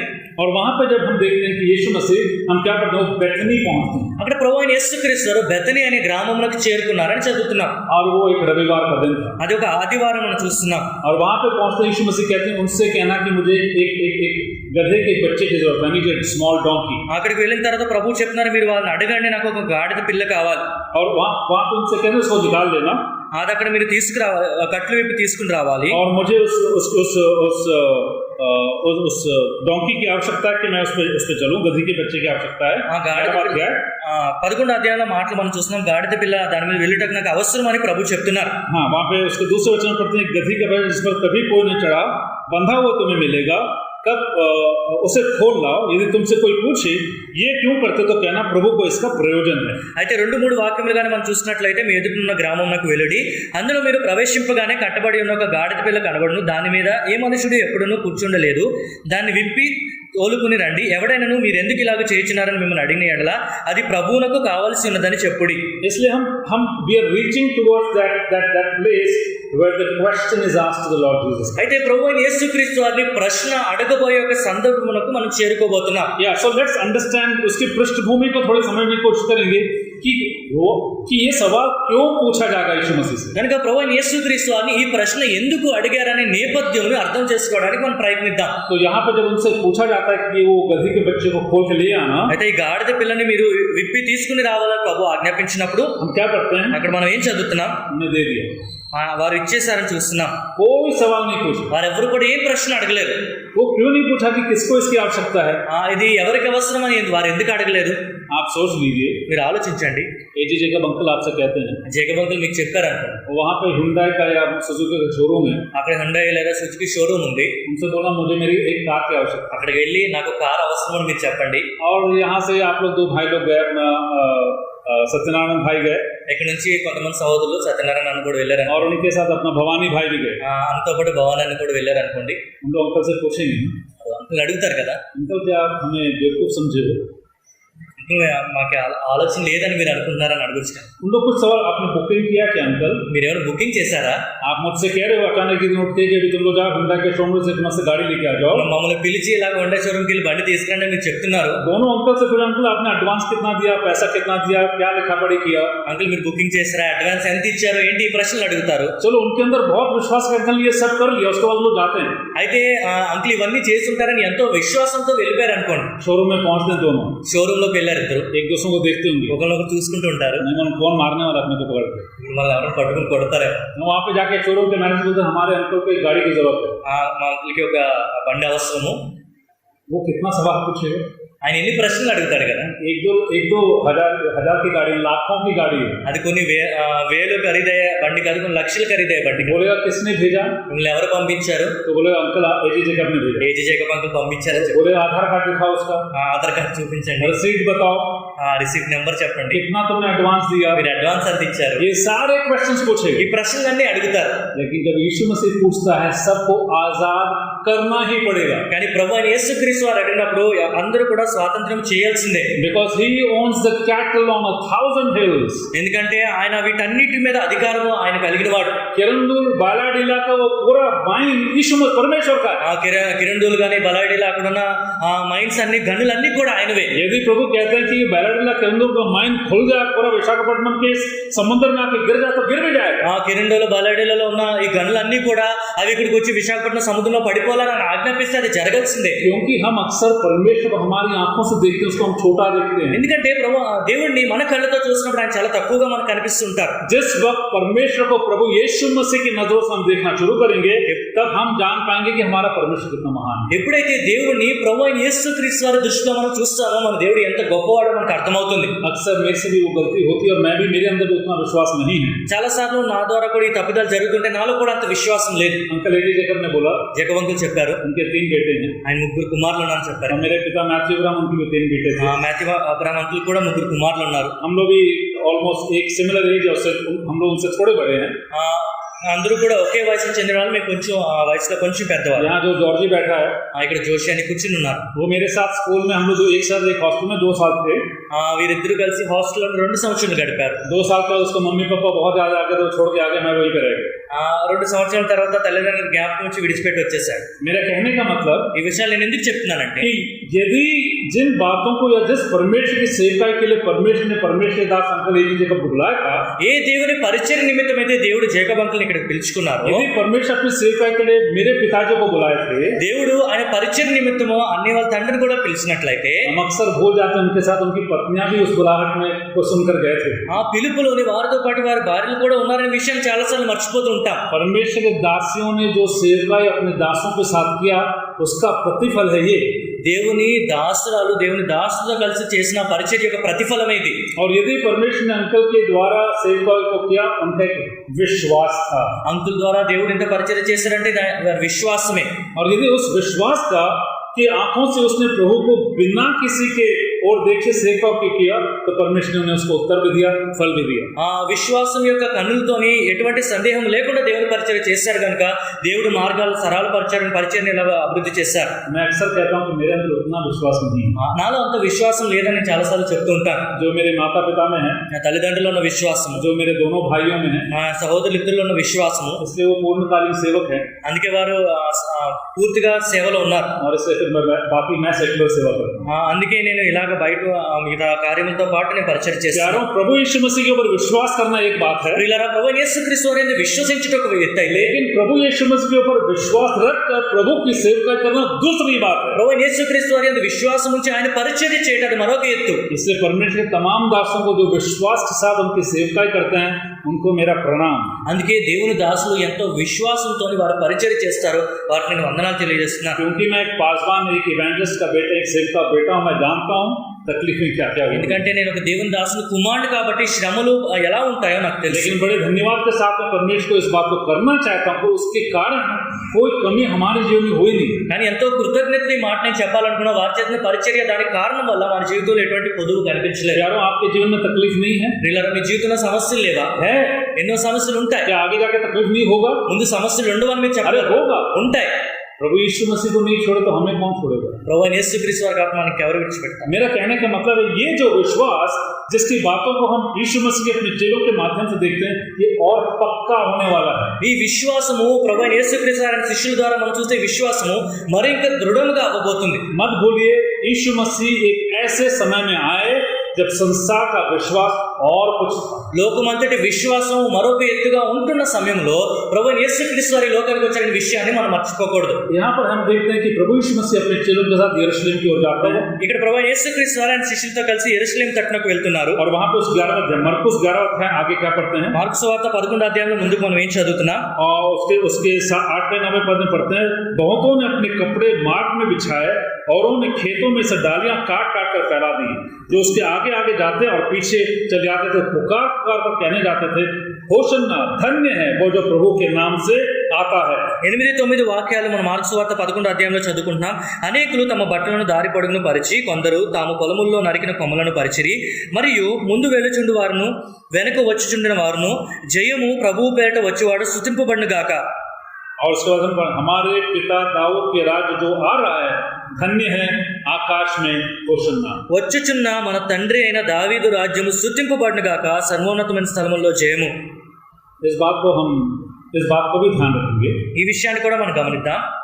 यरूशलेम या फलस्तीन का वो जो भाग था उस जमाने 2000 साल पहले की मैं बात कर रहा हूँ. 6000 సంవత్సరాల క్రితం జరిగిన సంఘటన గురించి నేను మాట్లాడుతున్నాను. యెరూషలేము పాలస్తీనా దేశంలో ఉన్న భాగంలో it was a very volatile place. वो बड़ा हमेशा वहां पे कुछ ना कुछ तकलीफ या प्रॉब्लम्स हुआ करते थे.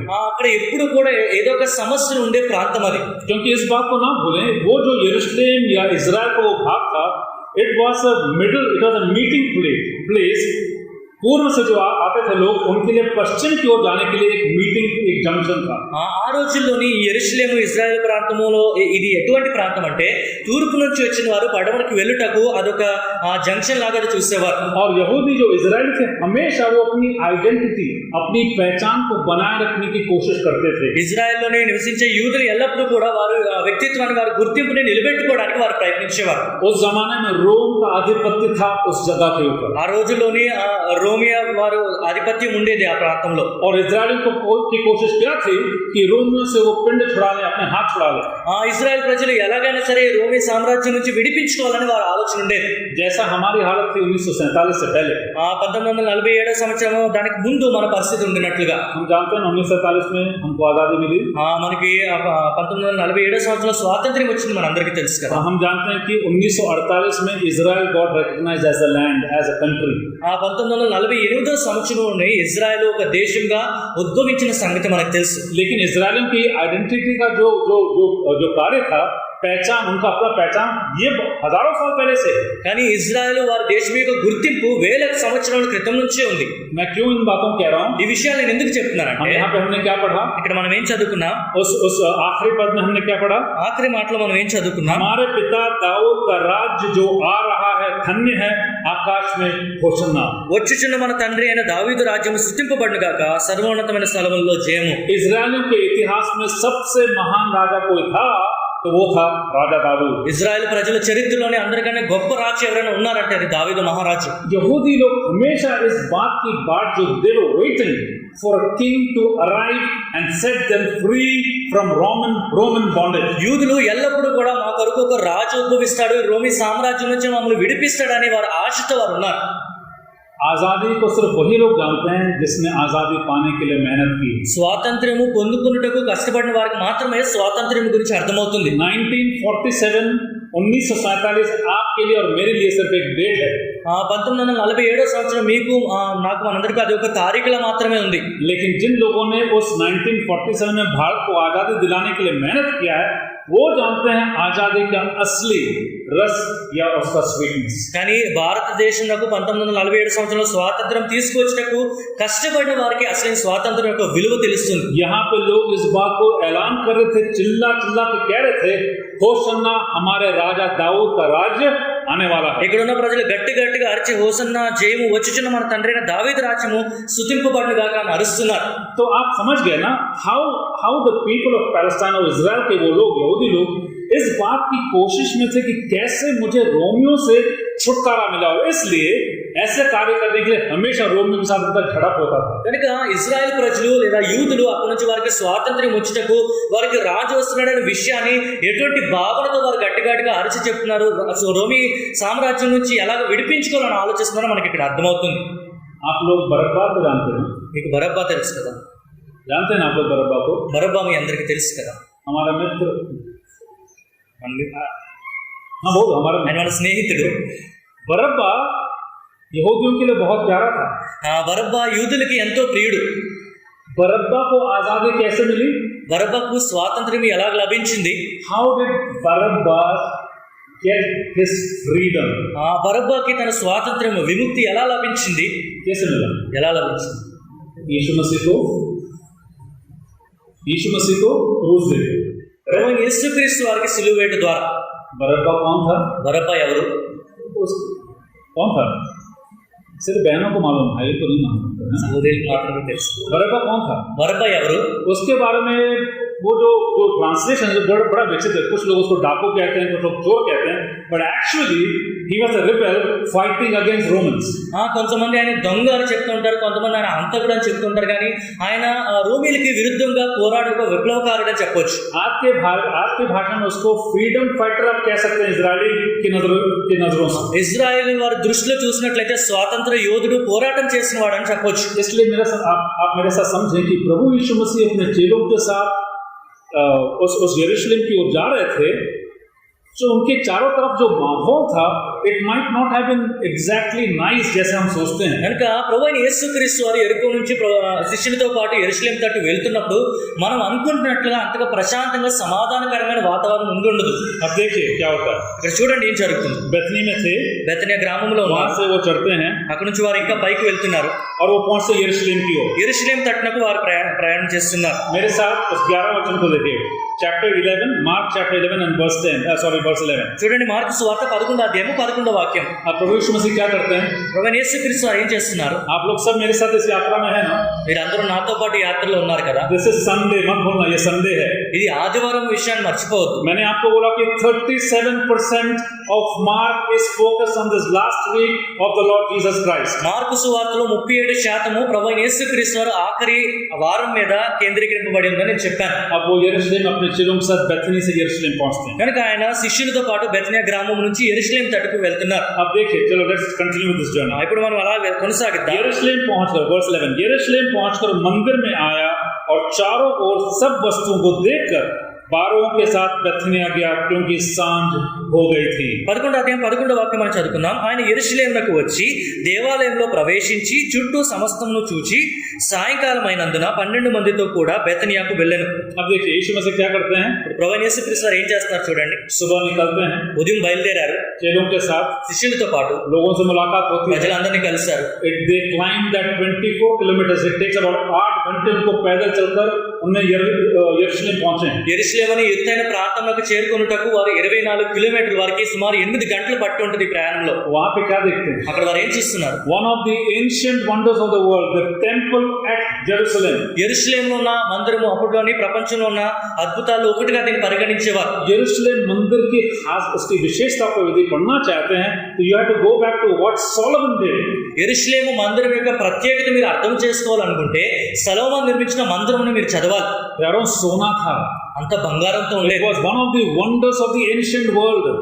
పురాతన దినముల్లోని అప్పుడున్న ప్రపంచంలో అద్భుతాల్లో ఒకటిగా దాన్ని పరిగణించేవారు। कहते हैं कि फसा के उस कहते हैं यरूशलेम, the population of around यरूशलेम was करीब 40,000 लोग उस समय में, in the first century around 40,000 people around Jerusalem। మొదటి శతాబ్దంలోని యెరూషలేములో ఉన్న జనాభా సంఖ్య 40,000 మంది సుమారుగా ఉండేవారని చెప్తూ ఉంటారు। अब यीशु मसीह उस यरूशलेम शहर पर, यरूशलेम नगर में पहुंचते हैं ప్రభువైన యేసుక్రీస్తు వారు యెరూషలేము పట్టణంలోకి చేరుకున్నారు। और वहां पे मंदिर की ओर जाते हैं। అక్కడ మందిరం తట్టుకు వారు పయనమయ్యారు। हम देखते हैं कि वो फसा का समय था, लोगों की भीड़ वहां पर पहुंच रही थी क्योंकि बलि चढ़ाना है। పస్కా పండుగ సమయం కనుక అందరూ బలులు అర్పించాలి కనుక ఎంతో మంది జన సమూహములు అక్కడికి చేరుకుంటున్నారు। एक साल में वहां पर एक बार पहुंचते हैं सब।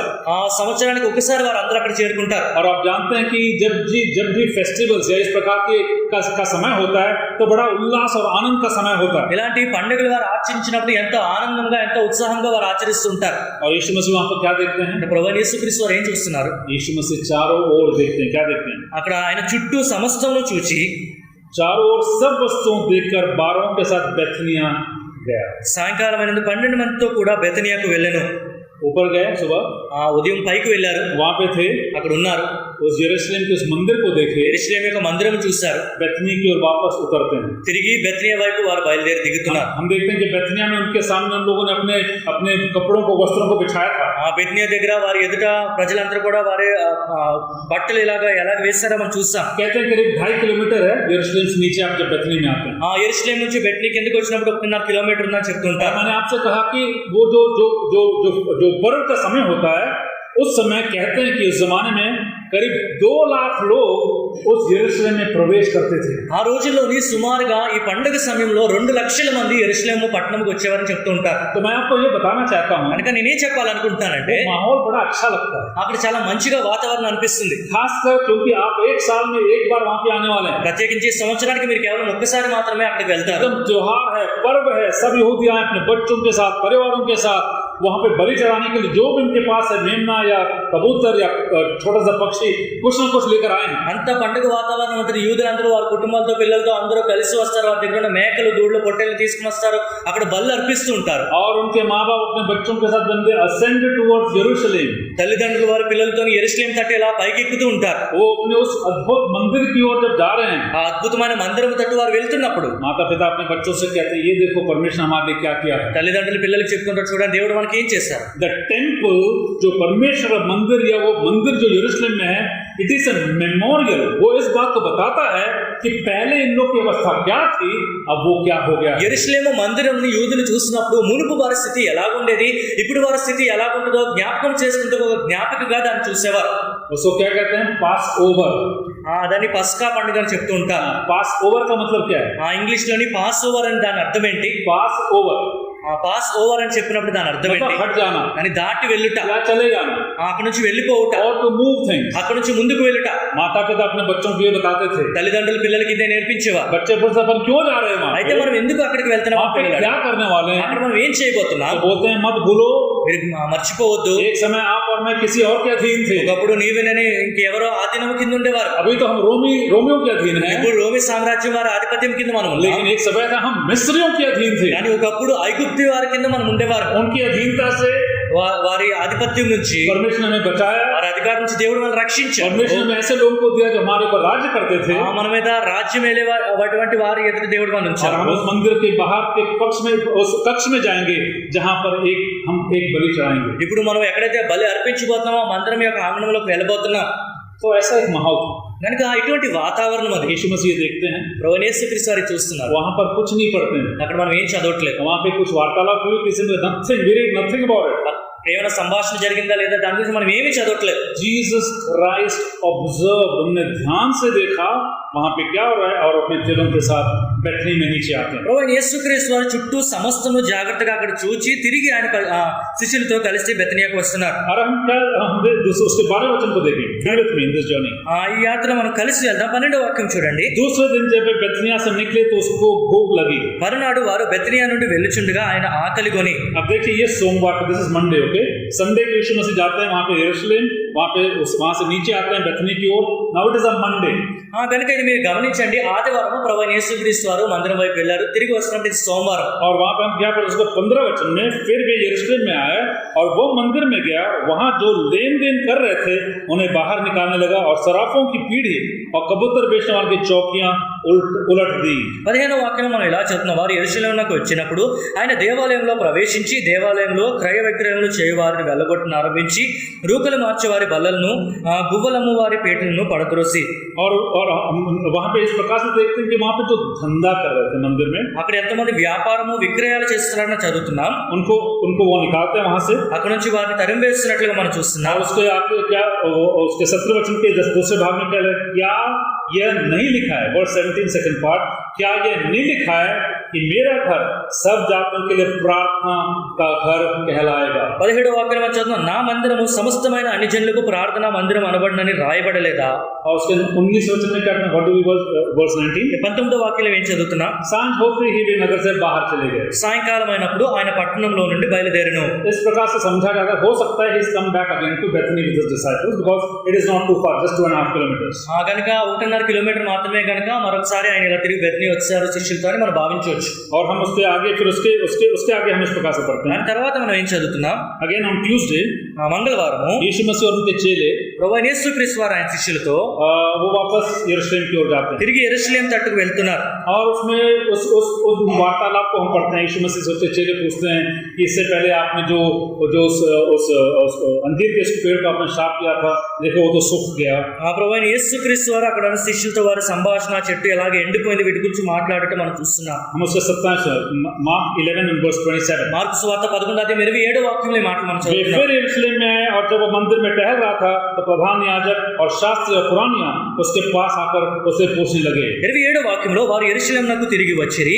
ఆయన దేవాలయంలో తిరుగుచుండగా ప్రధాన యాజకులను శాస్త్రులను పెద్దలను ఆయన యొద్దకు వచ్చి. अब इस प्रकार से कहा जाता है कि अगला जो 3 अध्याय है, ఇక్కడ నుంచి ఉన్న 2-3 అధ్యాయాల్లో ट्यूसडे जो मंगलवार का दिन था जब यीशु मसीह अपने चेलों के साथ वापस यरूशलेम की ओर प्रवेश करते हैं, మంగళవారము ప్రభువైన యేసుక్రీస్తు ఆయన శిష్యులతో తిరిగి యెరూషలేములో ప్రవేశించినప్పుడు, और इस प्रकार से करीब 115 वचन, 115 verses is dedicated or is written about that time over there near Jerusalem.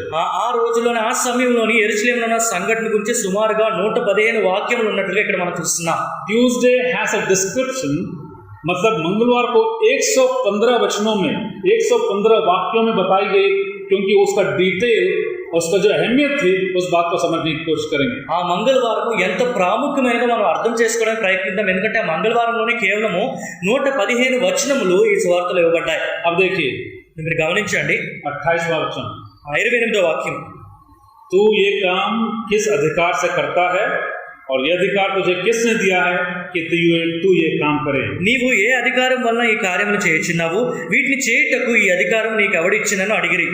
वहां पे सीधा कन्फ्रंटेशन होता है। అక్కడ నేరుగా వారు ఎదురుపడుట మనం చూస్తున్నాం. मैंने आपको एक उदाहरण दिया था, నీకు ఉదాహరణ ఇచ్చాను. मैंने अंकल एजी जेकब को उदाहरण दिया। జేకబ్ అంకుల్కి ఉదాహరణ నేను ఇచ్చాను. मैंने बोला भाई भवानी और भाई सत्यनारायण गए वहां पे, అనుకుని భవానన్న సత్యనారాయణ అక్కడికి వెళ్ళారని చెప్పాను. और बोले सारे कारों को यहाँ से निकाल दो, అక్కడున్న కారణాలన్నీ ఇక్కడ నుంచి మీరు తీసివేయండి. एक भी कार यहाँ दिखना नहीं चाहिए। ఇక్కడ కార్లు ఏమీ కనపడకూడదు. तो वहां का मैनेजर पूछा ना, किसने तुम्हें अधिकार दिया ये करने के लिए? అయితే ఈ కార్లన్నీ ఇక్కడ నుంచి మీరు తీసేయాలంటే మీకు అధికారం ఎవరిచ్చారు? आप सोच लीजिए, किसी धंधे जो want to कोई अड्डा जहाँ पर बिजनेस होता है, धंधा होता है, వ్యాపారం జరుగుతున్న ప్రాంతంలోకి మీరు వెళ్ళారనుకోండి, और उस व्यक्ति के उस धंधे को उस बिजनेस को आप खत्म करते हो, అక్కడున్న వ్యాపారం అంతా మీరు ఆపివేశారు అనుకోండి. तो यीशु मसीह ने वैसा ही किया। యేసుక్రీస్తు వారు అదే చేశారు కదా. यीशु मसीह ने बोला कि तुम परमेश्वर के मंदिर, मेरे पिता के मंदिर को तुमने क्या व्यापारियों का अड्डा बना दिया है।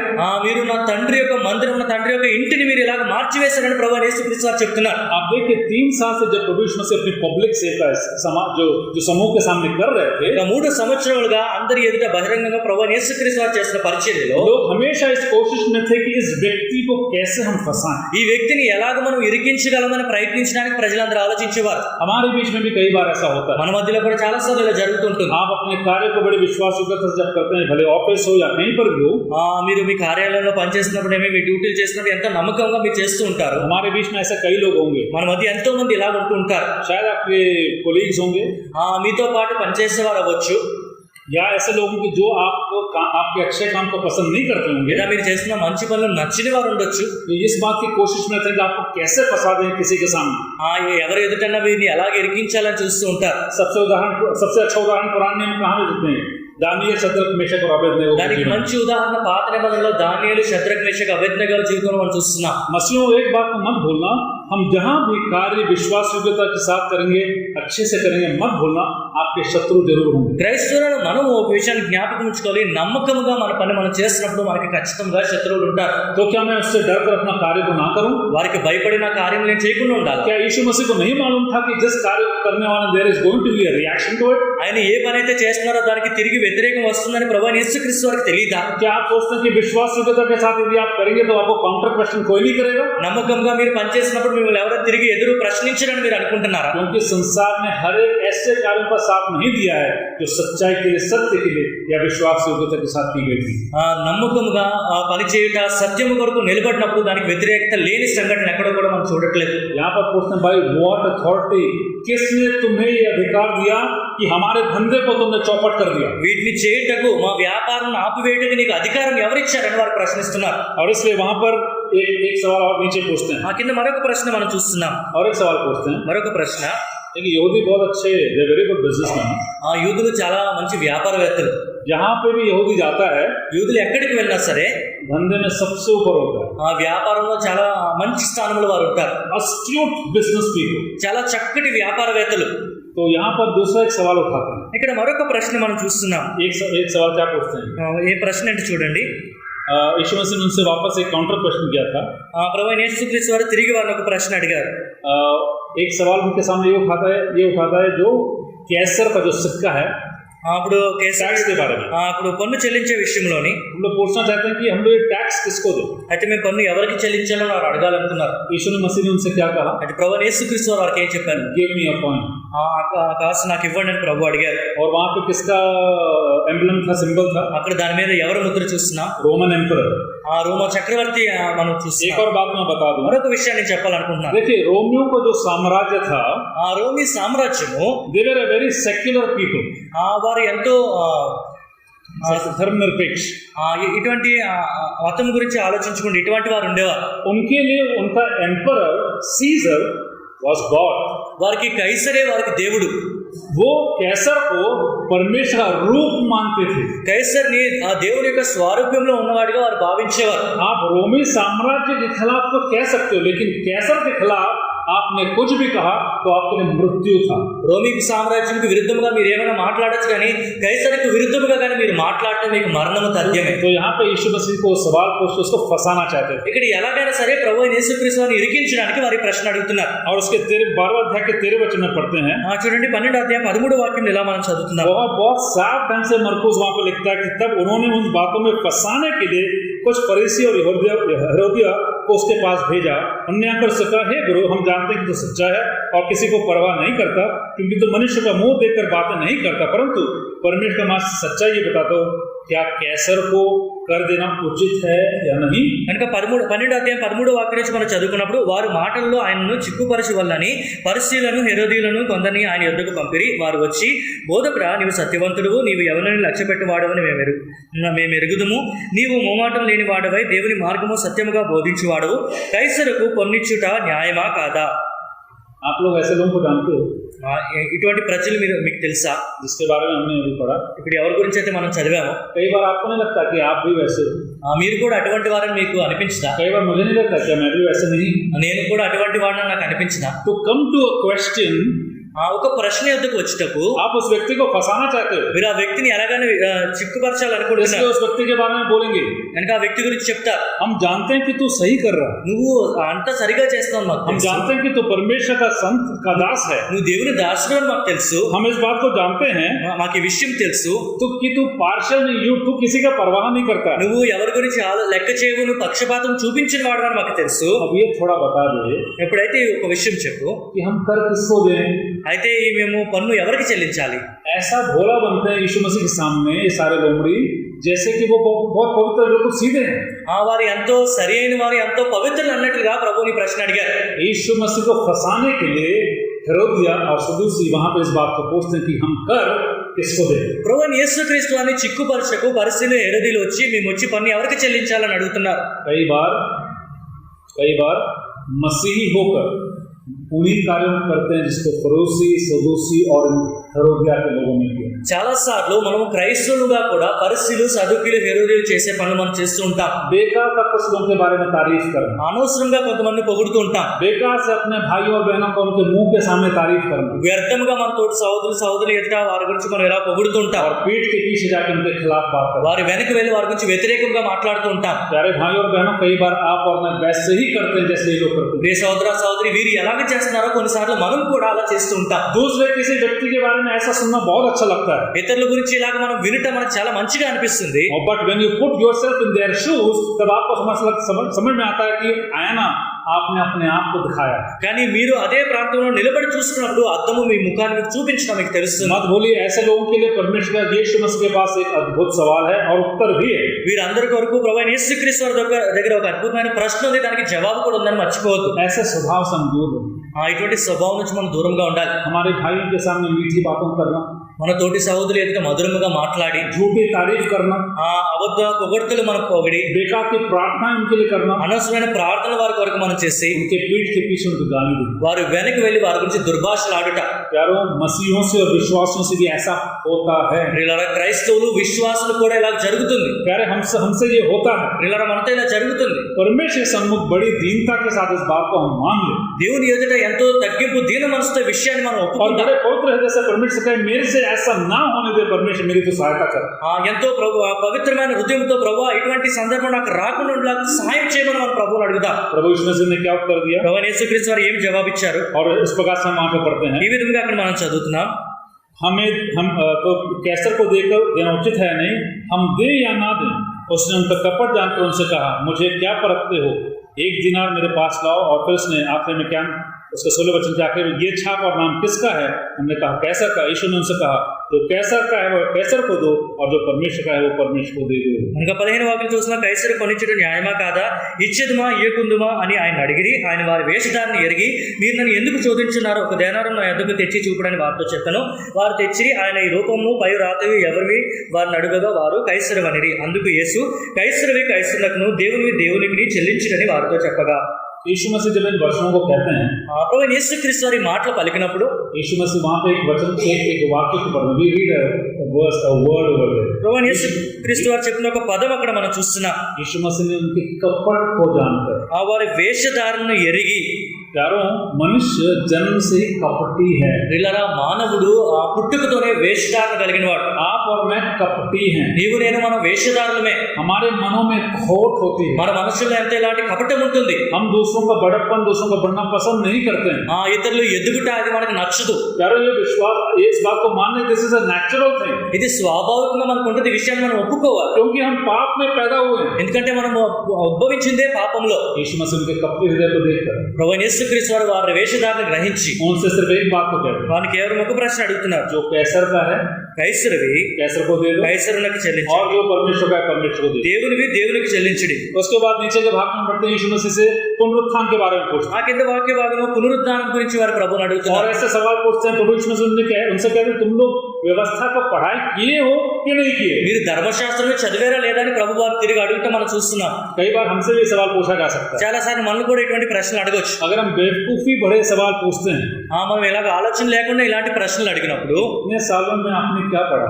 ఇన్ని సంవత్సరాలు మీరు ఏం నేర్చుకున్నారు? आपने बाइबल पढ़ा कि और कोई किताब पढ़ा? మీరు బైబిల్ చదివారా మరేదో గ్రంథం చదివారా? यारों, जब हम सवाल उठाते हैं, వీళ్ళని మనం ప్రశ్నలు అడిగినప్పుడు हमेशा इस बात को स्मरण रखें, చాలా మనం ఈ విషయాన్ని ఎల్లప్పుడూ జ్ఞాపకం ఉంచుకోవాలి. is that a logic, is that a reason that applies in a spiritual context? ఆ ఆత్మీయ నేపథ్యంలో దానికి ఏదైనా కారణమో అది మనం అన్వయించుకోవచ్చా లేదా?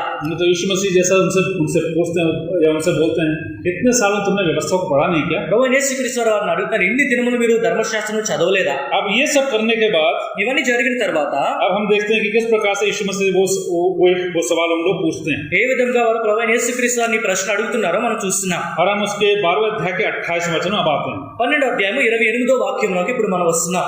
जिसको हमने सबसे शुरू में पढ़ाई की। ప్రారంభంలో మనం చదువుకున్న వాక్య భాగం ఇది. शास्त्रियों में से एक ने आकर उन्हें विवाद करते सुना, ये जानकर उससे कहा, उससे पूछा, सबसे मुख्य आज्ञा कौन सी है? 28వ వాక్యము, శాస్త్రుల్లో కూడా వచ్చి వారు తర్కించుట విని ఆయన వారికి బాగా గ్రహించి ఆజ్ఞలన్నింటిలో ప్రధానమైనది ఏదని ఆయన అడిగారు. आप लोग मेरे साथ हैं ना? మీరందరూ నాతో ఉన్నారు కదా? हमने गलील से यात्रा शुरू की। గలీల్ నుంచి మనం ప్రయాణం ప్రారంభించాం. हम यरीहो पहुंचे। ఎరికోకు వచ్చాం. यरीहो से 24 किलोमीटर हम लोग चले ऊपर यरूशलेम की ओर। ఎరికో నుంచి 24 కిలోమీటర్లు నడుచుకుంటూ ఎక్కుతూ యెరూషలేములోకి వచ్చాం. यरूशलेम में हम लोग यीशु मसीह के साथ हम लोग फिर नीचे बेथनी आए। యెరూషలేం నుంచి ప్రభువైన యేసుక్రీస్తు వారితో కలిసి బెతనియాకు వచ్చాం. 2.5 किलोमीटर नीचे आए। 1.5 కిలోమీటర్ల కిందకు వచ్చాం. यरूशलेम करीब 880 मीटर ऊपर है, पर्वत पर है। हमने ऊपर चढ़ा फिर वापस। 800 అడుగులు ఎత్తునున్న యెరూషలేం మనం తిరిగి మళ్ళీ ఎక్కాం. यीशु मसीह की इस यात्रा में आप जब मैं जा रहे हैं तो यीशु मसीह से अब हमारे सामने, समझ लो हम उनके शिष्य हैं, एक सवाल पूछा जाता कि सबसे मुख्य आज्ञा कौन सी? ఇప్పుడు ఇటువంటి ప్రయాణంలో ప్రభువైన యేసుక్రీస్తు వారి శిష్యుల స్థానంలో మనం కూడా ఉన్నాం అనుకోండి. ఇప్పుడు ఎవరో వచ్చి ప్రభువైన యేసుక్రీస్తు వారిని అడుగుతున్నారు, ఆజ్ఞలన్నిటిలో ప్రధానమైనది ఏది? हमने पढ़ा ना 28 अध्याय 12 वचन में, 12వ అధ్యాయం 28వ వాక్యం మనం చదివాం కదా, कि सबसे मुख्य आज्ञा कौन सी? ఆజ్ఞలన్నిటిలో ప్రధానమైనది ఏది? मेरा समय समाप्त हो।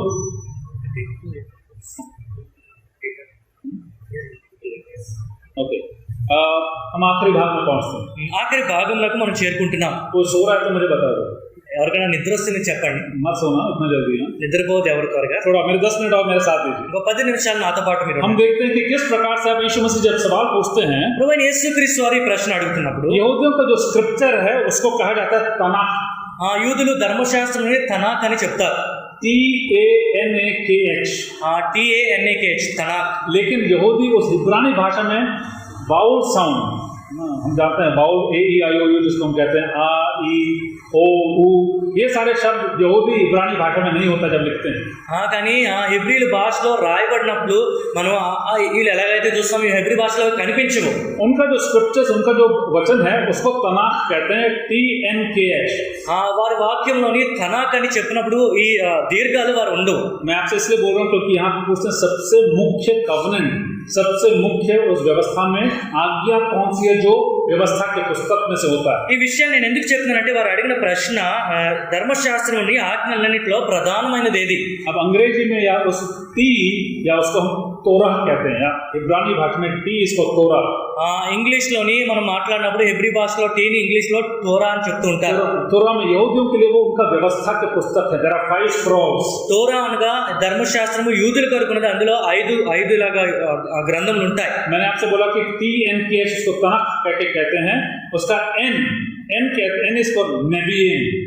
TNKH తనాకులోని TNKH అన్నప్పుడు T అంటే టోరా, N అంటే నెవీం అంటారు. उसका मतलब है prophets. prophets के बारे में, prophets की पुस्तक. అవి ప్రవక్తల గ్రంథములు. it is scroll written about the prophets. ఆ ప్రవక్తల గురించి రాయబడిన చుట్టలని చెప్పవచ్చు. और K जो है, K అనేది तनक का K, ఈ తనాకులోని K మనం చూస్తున్నాం. वो केतुवी, దాని కెతువీం అంటారు. अर्थात राइटिंग्स. ఇవన్నీ రాతలు అని మనం చెప్పవచ్చు. तो करीब उसके 24 शास्त्रों कहना है कि there are 24 scrolls in this Tanakh. ఈ తనాక్లోని 24 గ్రంథపు చుట్టలు ఉన్నాయని చెప్తూ ఉంటారు. और जो तोरा है जिसको यहूदी सबसे मुख्य मानते हैं, యూదులు అన్నిటికన్నా ప్రాముఖ్యంగా భావించే తోరా అనే భాగము it can be defined, it can be explained. उसका मतलब है जैसा instructions, आप कुछ सीख देते हैं. దాని ఒక ఆజ్ఞలు పట్టిక అని మనం చెప్పవచ్చు. और you can talk about a direction in which you have to go, in which you have to live. లేదా మీరు ఎలాగ జీవించాలి ఆ దిశా నిర్దేశాలుగా మనం చెప్పవచ్చు. लेकिन उसका सबसे मुख्य बात यहूदी इस बात को कहते हैं कि it is a दैविक, it's a divine revelation, दैविक प्रकाशित होने वाली बात है. కానీ అన్నిటికన్నా ముఖ్యమైనది యూదులు దీని గురించి దైవికంగా ఇది ప్రకటింపబడింది, దైవత్వంకి సంబంధించిందని నాకు చెప్తూ ఉంటారు. इसलिए जब शास्त्री उनसे पूछता है यीशु मसीह से, కనుక శాస్త్రీలకు వచ్చి ప్రభువైన యేసుక్రీస్తు వారిని అడుగుతారు, सबसे मुख्य कमांडमेंट कौन सा है? అన్నిటికన్నా ముఖ్యమైన ఆజ్ఞలో ప్రధానమైనది ఏది? यदि व्यवस्थाओं को हम पढ़ेंगे तो देखते हैं 613 कमांड्स हैं. ధర్మశాస్త్రం మనం చదివినప్పుడు 613 ఆజ్ఞలు ఉంటాయి. और कहते हैं उसमें से 365 इज प्रोहिबिटेड या रोकता है. అందులో 335 అవి ఆపివేసే ఆజ్ఞలు. और 248 ऑफ देम आर प्रिस्क्रिप्शन, या बोलते हैं करने के लिए. వాటిలో 248 మీరు ఇలాగ చేయాలని చెప్పే ఆజ్ఞలు. उस पूरे व्यवस्था में 613 आज्ञाएं हैं. 10 आज्ञा नहीं, 613 आज्ञाएं. ఈ ధర్మశాస్త్రంలోని 10 ఆజ్ఞలు కాదు కానీ 613 ఆజ్ఞలు ఉన్నాయి. उसमें से 365 आज्ञा ऐसे हैं जो कहते हैं ये सब मत करना, don't do this, don't do that. అందులో 348 ఆజ్ఞలు మీరు ఇవి చేయొచ్చు, ఇవి చేయకూడదు అని చెప్తూ ఉంటాయి. और बाकी 248 वो हैं जो कहते हैं कि डू दिस और डू दैट. మిగతా 248 మీరు ఇవి చేయాలి అనే విషయాన్ని చెప్తూ ఉంటాయి. अब यीशु मसीह से सवाल उठता है. నా ప్రభువైన యేసుక్రీస్తు వారికి ఈ ప్రశ్న इस प्रकार से कहा जाता है कि यीशु मसीह से जब ये सवाल पूछते हैं, ప్రభువైన యేసుక్రీస్తు వారిని ఈ ప్రశ్న అడిగినప్పుడు ఇలా చెప్తూ ఉంటారు. इससे पहले इतिहास में थोड़ा जाते हैं. దీనికి ముందు మన చరిత్రలోకి వెళ్తే बिकॉज यीशु मसीह का जो उत्तर है it is almost equal to a rabbi जिसने उसका उत्तर उसी प्रकार से दिया था. ప్రభువైన యేసుక్రీస్తు వారు చెప్పిన ఈ జవాబు ఆ రోజుల్లో ఉన్న రబ్బీలు ఎలాగా ప్రత్యుత్తరం ఇస్తారో ఆ విధంగా మనం దీన్ని పరిగణించవచ్చు. एक यहूदी एक रब्बी था जिसका नाम हिलेल था. ఆ యూదుల రబ్బీ హిలేల్ అనే ఒక వ్యక్తి, वो उसी समय के आसपास रहते थे जब यीशु मसीह पैदा हुए थे, करीब 10 AD के आसपास. ప్రభువైన యేసుక్రీస్తు వారు జన్మించిన ఆ సమయంలో నుండే ఒక వ్యక్తి, वहां पर एक अन्य जाति के व्यक्ति ने हिलेल से एक प्रकार से एक सवाल किया था. ఒక అన్ని జనుడైన వ్యక్తి ఈ వ్యక్తి వచ్చి ఒక ప్రశ్న అడిగాడు. कहता कि पूरा तोरा आप मुझे आपके एक पैर में खड़े होकर समझा दो. ఈ తోర అంతా కూడా మీరు ఒక కాళ్ళ మీద నిలబడి నాకు అంతా అర్థమయ్యేలా చెప్పండి. तो योगा करने के लिए बोल रहा था क्या? యోగా చేయమని చెప్తున్నాడా? वो रब्बी से बोलता है आप एक पैर में खड़े हो जाओ और मुझे पूरा तोरा समझा दो. మీరు ఒక కాళ్ళ మీద నిలబడి తోర అంతా కూడా నాకు అర్థమయ్యేలా చెప్పండి అని అడుగుతున్నాడు. इस बात को पूछना चाहता है कि सबसे मुख्य बात अल्टीमेटली व्हाट डज द तोरा मीन? तोरा का मतलब क्या है? इसमें से इतने अध्यायों से निकलता क्या है 5 स्क्रोल्स में, 5 पुस्तकों में से? దాని అర్థం ఏంటంటే ఈ 5 గ్రంథంలో దాని విశిష్టత ఏంటి, దాని ప్రాముఖ్యత, వీటిలో ప్రాముఖ్యమైనది ఏంటి అని అడగాలనుకుంటున్నాడు. वहां पे उस हिलेल रब्बी ने इस प्रकार से उत्तर दिया, व्हाट इज हेटफुल, जो जिस वैसे कार्य मत करना. అయితే ఆ రబ్బీ ఆయన ఎలాగ ఏమని జవాబు ఇచ్చారంటే వ్యర్థమైనది, ద్వేషంతో కూడింది మీరు చేయవద్దు అని చెప్తారు. कहता कि जो तेरे देशों से तू अपने दुश्मन से नहीं कर, don't do anything that is hateful which you would not like to be done to you. మీకు ఏదైతే జరగకూడదని మీరు భావిస్తున్నారో అది మీరు చేయకూడదు అని రబ్బీ చెప్పారు. वो कहते हैं कि दिस इज व्हाट तोरा इज ऑल अबाउट. తోరా అంటే ఇదే అని చెప్తున్నారు. बाकी सब कमेंट्री है. మిగతా అంతా కూడా దీనికి ఇలాగ రాయబడ్డట్లుగా మనం చూస్తున్నాం, వ్యాకరణ అని చెప్పవచ్చు. मतलब जो तुझे पसंद नहीं है वो दूसरों के खिलाफ मत कर. అంటే నీకు ఏదైతే ఇష్టం ఉండదో నువ్వు ఇతరుల పట్ల చేయొద్దు. अब हम देखते हैं यीशु मसीह क्या उत्तर देते हैं. ప్రభువైన యేసుక్రీస్తు వారి జవాబుని చూడండి. अब नीचे जब आते हैं కిందకి మనం వచ్చినప్పుడు यीशु ने उत्तर दिया. ప్రభువైన యేసుక్రీస్తు వారి జవాబు ये सब आज्ञाओं में से ये मुख्य है. ఆ ఆజ్ఞలన్నింటిలో ముఖ్యమైనది, हे इज़राइल ये सुन, ఇజ్రాయెల్ మీరు వినాలి, प्रभु हमारा परमेश्वर एक ही प्रभु है. ఆయన అద్వితీయుడు. verse 29 29వ వాక్యం మనం చదువుతున్నాం. और उसका वर्स 30 और तू प्रभु, chapter 12, Mark chapter 12 verse 29 and 30, sorry, और तू अपने प्रभु अपने परमेश्वर से अपने सारे मन से और अपने सारे प्राण से और अपनी सारी बुद्धि से और अपने सारी शक्ति से प्रेम रखना। మార్కు సువార్త 12వ అధ్యాయం 29-30 వాక్యాలు మనం చూసినట్లయితే, ఓ ఇశ్రాయేలు వినుము, మన దేవుడైన ప్రభువు అద్వితీయ ప్రభువు, నీవు నీ పూర్ణ హృదయముతోను నీ పూర్ణ ఆత్మతోను నీ పూర్ణ వివేకముతోను నీ పూర్ణ బలముతోను నీ దేవుడైన ప్రభువును ప్రేమింపవలనదే ప్రధానమైన ఆజ్ఞ. और उसके बाद उसके 31 में 31 में हम क्या पढ़ते हैं? తర్వాత 31వ వాక్యంలో మనం ఏం చూస్తున్నాం? यीशु मसीह उसको और आगे बढ़ाते हैं। ప్రభువైన యేసుక్రీస్తు వారు ఇంకా కొనసాగించి ఆజ్ఞ చెప్తున్నారు. ऐसा लगता है कि यीशु मसीह कुछ भूल गए। ప్రభువైన యేసుక్రీస్తు వారు ఏదో మర్చిపోయారు అన్నట్టు అనిపిస్తుంది. जीसस says in उसका 31st वर्स में, और दूसरी ये है, सो पहला ये है और दूसरी ये है, तू अपने पड़ोसी से अपना समान प्रेम रखना, इससे बड़ी और कोई आज्ञा नहीं। ప్రధానమైన ఆజ్ఞ చెప్పిన తర్వాత 31వ వాక్యంలో ప్రభు చెప్తున్నారు, రెండవది నీవు నిన్ను వలె నీ పొరుగువాని ప్రేమింపవలనది రెండవ ఆజ్ఞ. हमने कहा, इससे पहले मैंने आपसे बोला, रबी हिलेल ने क्या कहा था? Don't do anything that is hateful, that you don't want it to be done to you. అయితే హిలేల్ అనే ఒక రబ్బీ చెప్పిన మాటలు మీకు చెప్పాను, మీకు ఏదైతే జరగకూడదని మీరు భావిస్తున్నారో అది ఎవరికి కూడా మీరు అటువంటి చేయొద్దు. Everything boils down to this. అవన్నీ కూడా ఇక్కడే కేంద్రీకృతం అవుతున్నట్లుగా మనం చూస్తున్నాం. हमारा प्रेम, మన ప్రేమ అవ్వచ్చు, हमारी कलीसिया, మన సంఘము, हमारी परिवार, మన కుటుంబము, हमारे पहचान वाले, మనకు తెలిసిన వారు, हमारे रिश्तेदार, మన బంధుమిత్రులు, हमारे विश्वासी भाई बहन, మన విశ్వాసమైన తోటి సహోదరులు సహోదరులు, हमारे कलीसिया के कार्य, మన సంఘస్థులు, it finally boils down to only one thing. మనందరం కూడా ఆఖరిగా ఒకే విషయం మీద మనం ఆధారపడతాం. Love the Lord your God with all your heart, with all your soul and all your mind. మీ దేవుని మీ పూర్ణ హృదయముతోను మీ పూర్ణ ఆత్మతోను మీ పూర్ణ వివేకముతోను మీ పూర్ణ బలముతోను మీరు ప్రేమింపవలెను. अपने सारे मन, अपने प्राण और अपने सारी बुद्धि से और सारी शक्ति से उसे प्रेम रखना। పూర్ణ హృదయంతోను పూర్ణ ఆత్మతోను పూర్ణ వివేకంతోను పూర్ణ బలముతోను నీ దేవుడైన ప్రభువును ప్రేమింపవలెను. यीशु मसीह कहते हैं अपने पड़ोसी से वैसे प्यार रखना जैसे अपने से तो प्रेम रखता है. ప్రభువైన యేసుక్రీస్తు చెప్తున్నారు, నీవు నిన్ను వలె నీ పొరుగువాని ప్రేమింపవలెను. करो आज हम यहीं पे समाप्त करेंगे. ప్రియులారా, ఈ రోజు ఇక్కడితో మనం ముగిద్దాం. इसका आगे कुछ बातें जिसको कल यदि प्रभु समय देता है उसको हम कुछ और हम जाएंगे. దీని తర్వాత మరికొన్ని విషయంలో దేవుడు రేపు మనకి సమయాన్ని అనుగ్రహించినట్లయితే రేపు मत भूलिए, हमने इस यात्रा को यीशु मसीह के साथ पूरा कर रहे हैं. ప్రభువైన యేసుక్రీస్తు వారితో కలిసి ప్రయాణాన్ని మనం ముగించబోతున్నాం. हम उस भाग में पहुंच गए जब यीशु मसीह सवाल उठता है, यीशु मसीह उत्तर देते हैं. ప్రభువైన యేసుక్రీస్తు వారు ప్రశ్నింపబడి ప్రభు ప్రత్యుత్తరం ఇచ్చే ఒక భాగంలో మనం చేరుకున్నాం. मैं आपसे पूछूं, మిమ్మల్ని నేను అడుగుతా, सच्चाई से पूछूं, ఆమె యథార్థంగా అడుగుతా. और मैं अपने आप से भी पूछता हूं, నన్ను నేను కూడా ఈ ప్రశ్న అడుగుతున్నా, क्या ये दोनों बात हमारे जीवन में हम लागू करते हैं? ఈ రెండు విషయంలో మన జీవితంలో మనం అన్వయిస్తున్నాము. Do we really love the Lord our God with all our heart, our soul and our mind? నిజంగా మన దేవుడిని మన పూర్ణ హృదయంతోని పూర్ణ ఆత్మతోని పూర్ణ మనసుతో మనం ప్రేమిస్తున్నాము. I want to confess that sometimes I don't. కొన్నిసార్లు నేను అలా చేయలేకపోతున్నాను, నేను ఒప్పుకుంటున్నాను. क्या मैं अपने पड़ोसी से वैसा प्रेम रखता हूँ जैसे मैं अपने से? నిన్ను వల్ల నీ పొరుగు అని ప్రేమింపాలని చెప్పినట్టు మనం అలా I చేయగలుగుతాం. want to confess I don't. నేను ఒప్పుకున్నాను, నేను అలా చేయట్లేదు. इसीलिए तो परमेश्वर का अनुग्रह की आवश्यकता है. అందుకే దేవుడి కృప మనకి ఎంతో అవసరం. परमेश्वर हमारी सहायता करके इन बातों को और भी समझने के लिए कल प्रभु यदि समय देता है तो उसको हम समझने की कोशिश करें. ప్రభు రేపు మనకి సమయం ఇచ్చినట్లయితే ఈ విషయాలు అర్థం చేసుకుంటకు రేపు మనం ప్రయత్నిద్దాం. आप मेरे साथ बड़े पेशेंस के साथ हमारी उस यात्रा को हमने यीशु मसीह के साथ यरूशलेम और नीचे की ओर पूरा किया. धन्यवाद. మీరు నాతో పాటు ఎంతో ఓపుగా ప్రభువైన యేసుక్రీస్తు వారి యాత్ర యెరూషలేము నుంచి కింద వరకు మీరు నాతో పాటు ప్రయత్నించారు. అందుకు మీ అందరికీ వందనాలు తెలియజేస్తున్నాను. तो वो समय देता तो कल हम इस बात को करने की समझने की कोशिश करेंगे किस प्रकार से इसका संबंध हमारे कलीसिया से और हमारे परिवारों से. ప్రభు మనకి సమయం ఇచ్చినట్లయితే ఈ విషయాలు మన సంఘానికి మన కుటుంబానికి ఎలాగ సంబంధించి ఉన్నాయనే విషయాలు రేపు దినం और शायद तब मैं देखता हूँ कि मैं तो यहाँ पर हूँ, అప్పుడు బహుశా నేను చూసుకుంటా నేను ఇక్కడ ఉన్నాను, प्रभु वहाँ पर. నేను అక్కడ ఉండాలి. बहुत फर्क. ఎంతో వ్యత్యాసం ఉంది. कहाँ विशाखापट्टनम कहाँ रखू. విశాఖపట్నం ఎక్కడ, అరకు ఎక్కడ. इसलिए परमेश्वर हमें सहायता करके इन बातों को उसके वचन से हम अच्छे से और जानें. కనుక ఆయన వాక్య వెలుగులో ఈ విషయాలు అర్థం చేసుకుంటూ ప్రభు మనందరికీ సహాయం చేయను గాక. परमेश्वर नाम की स्तुति हो. దేవుని నామానికి స్తుతి కలుగును గాక.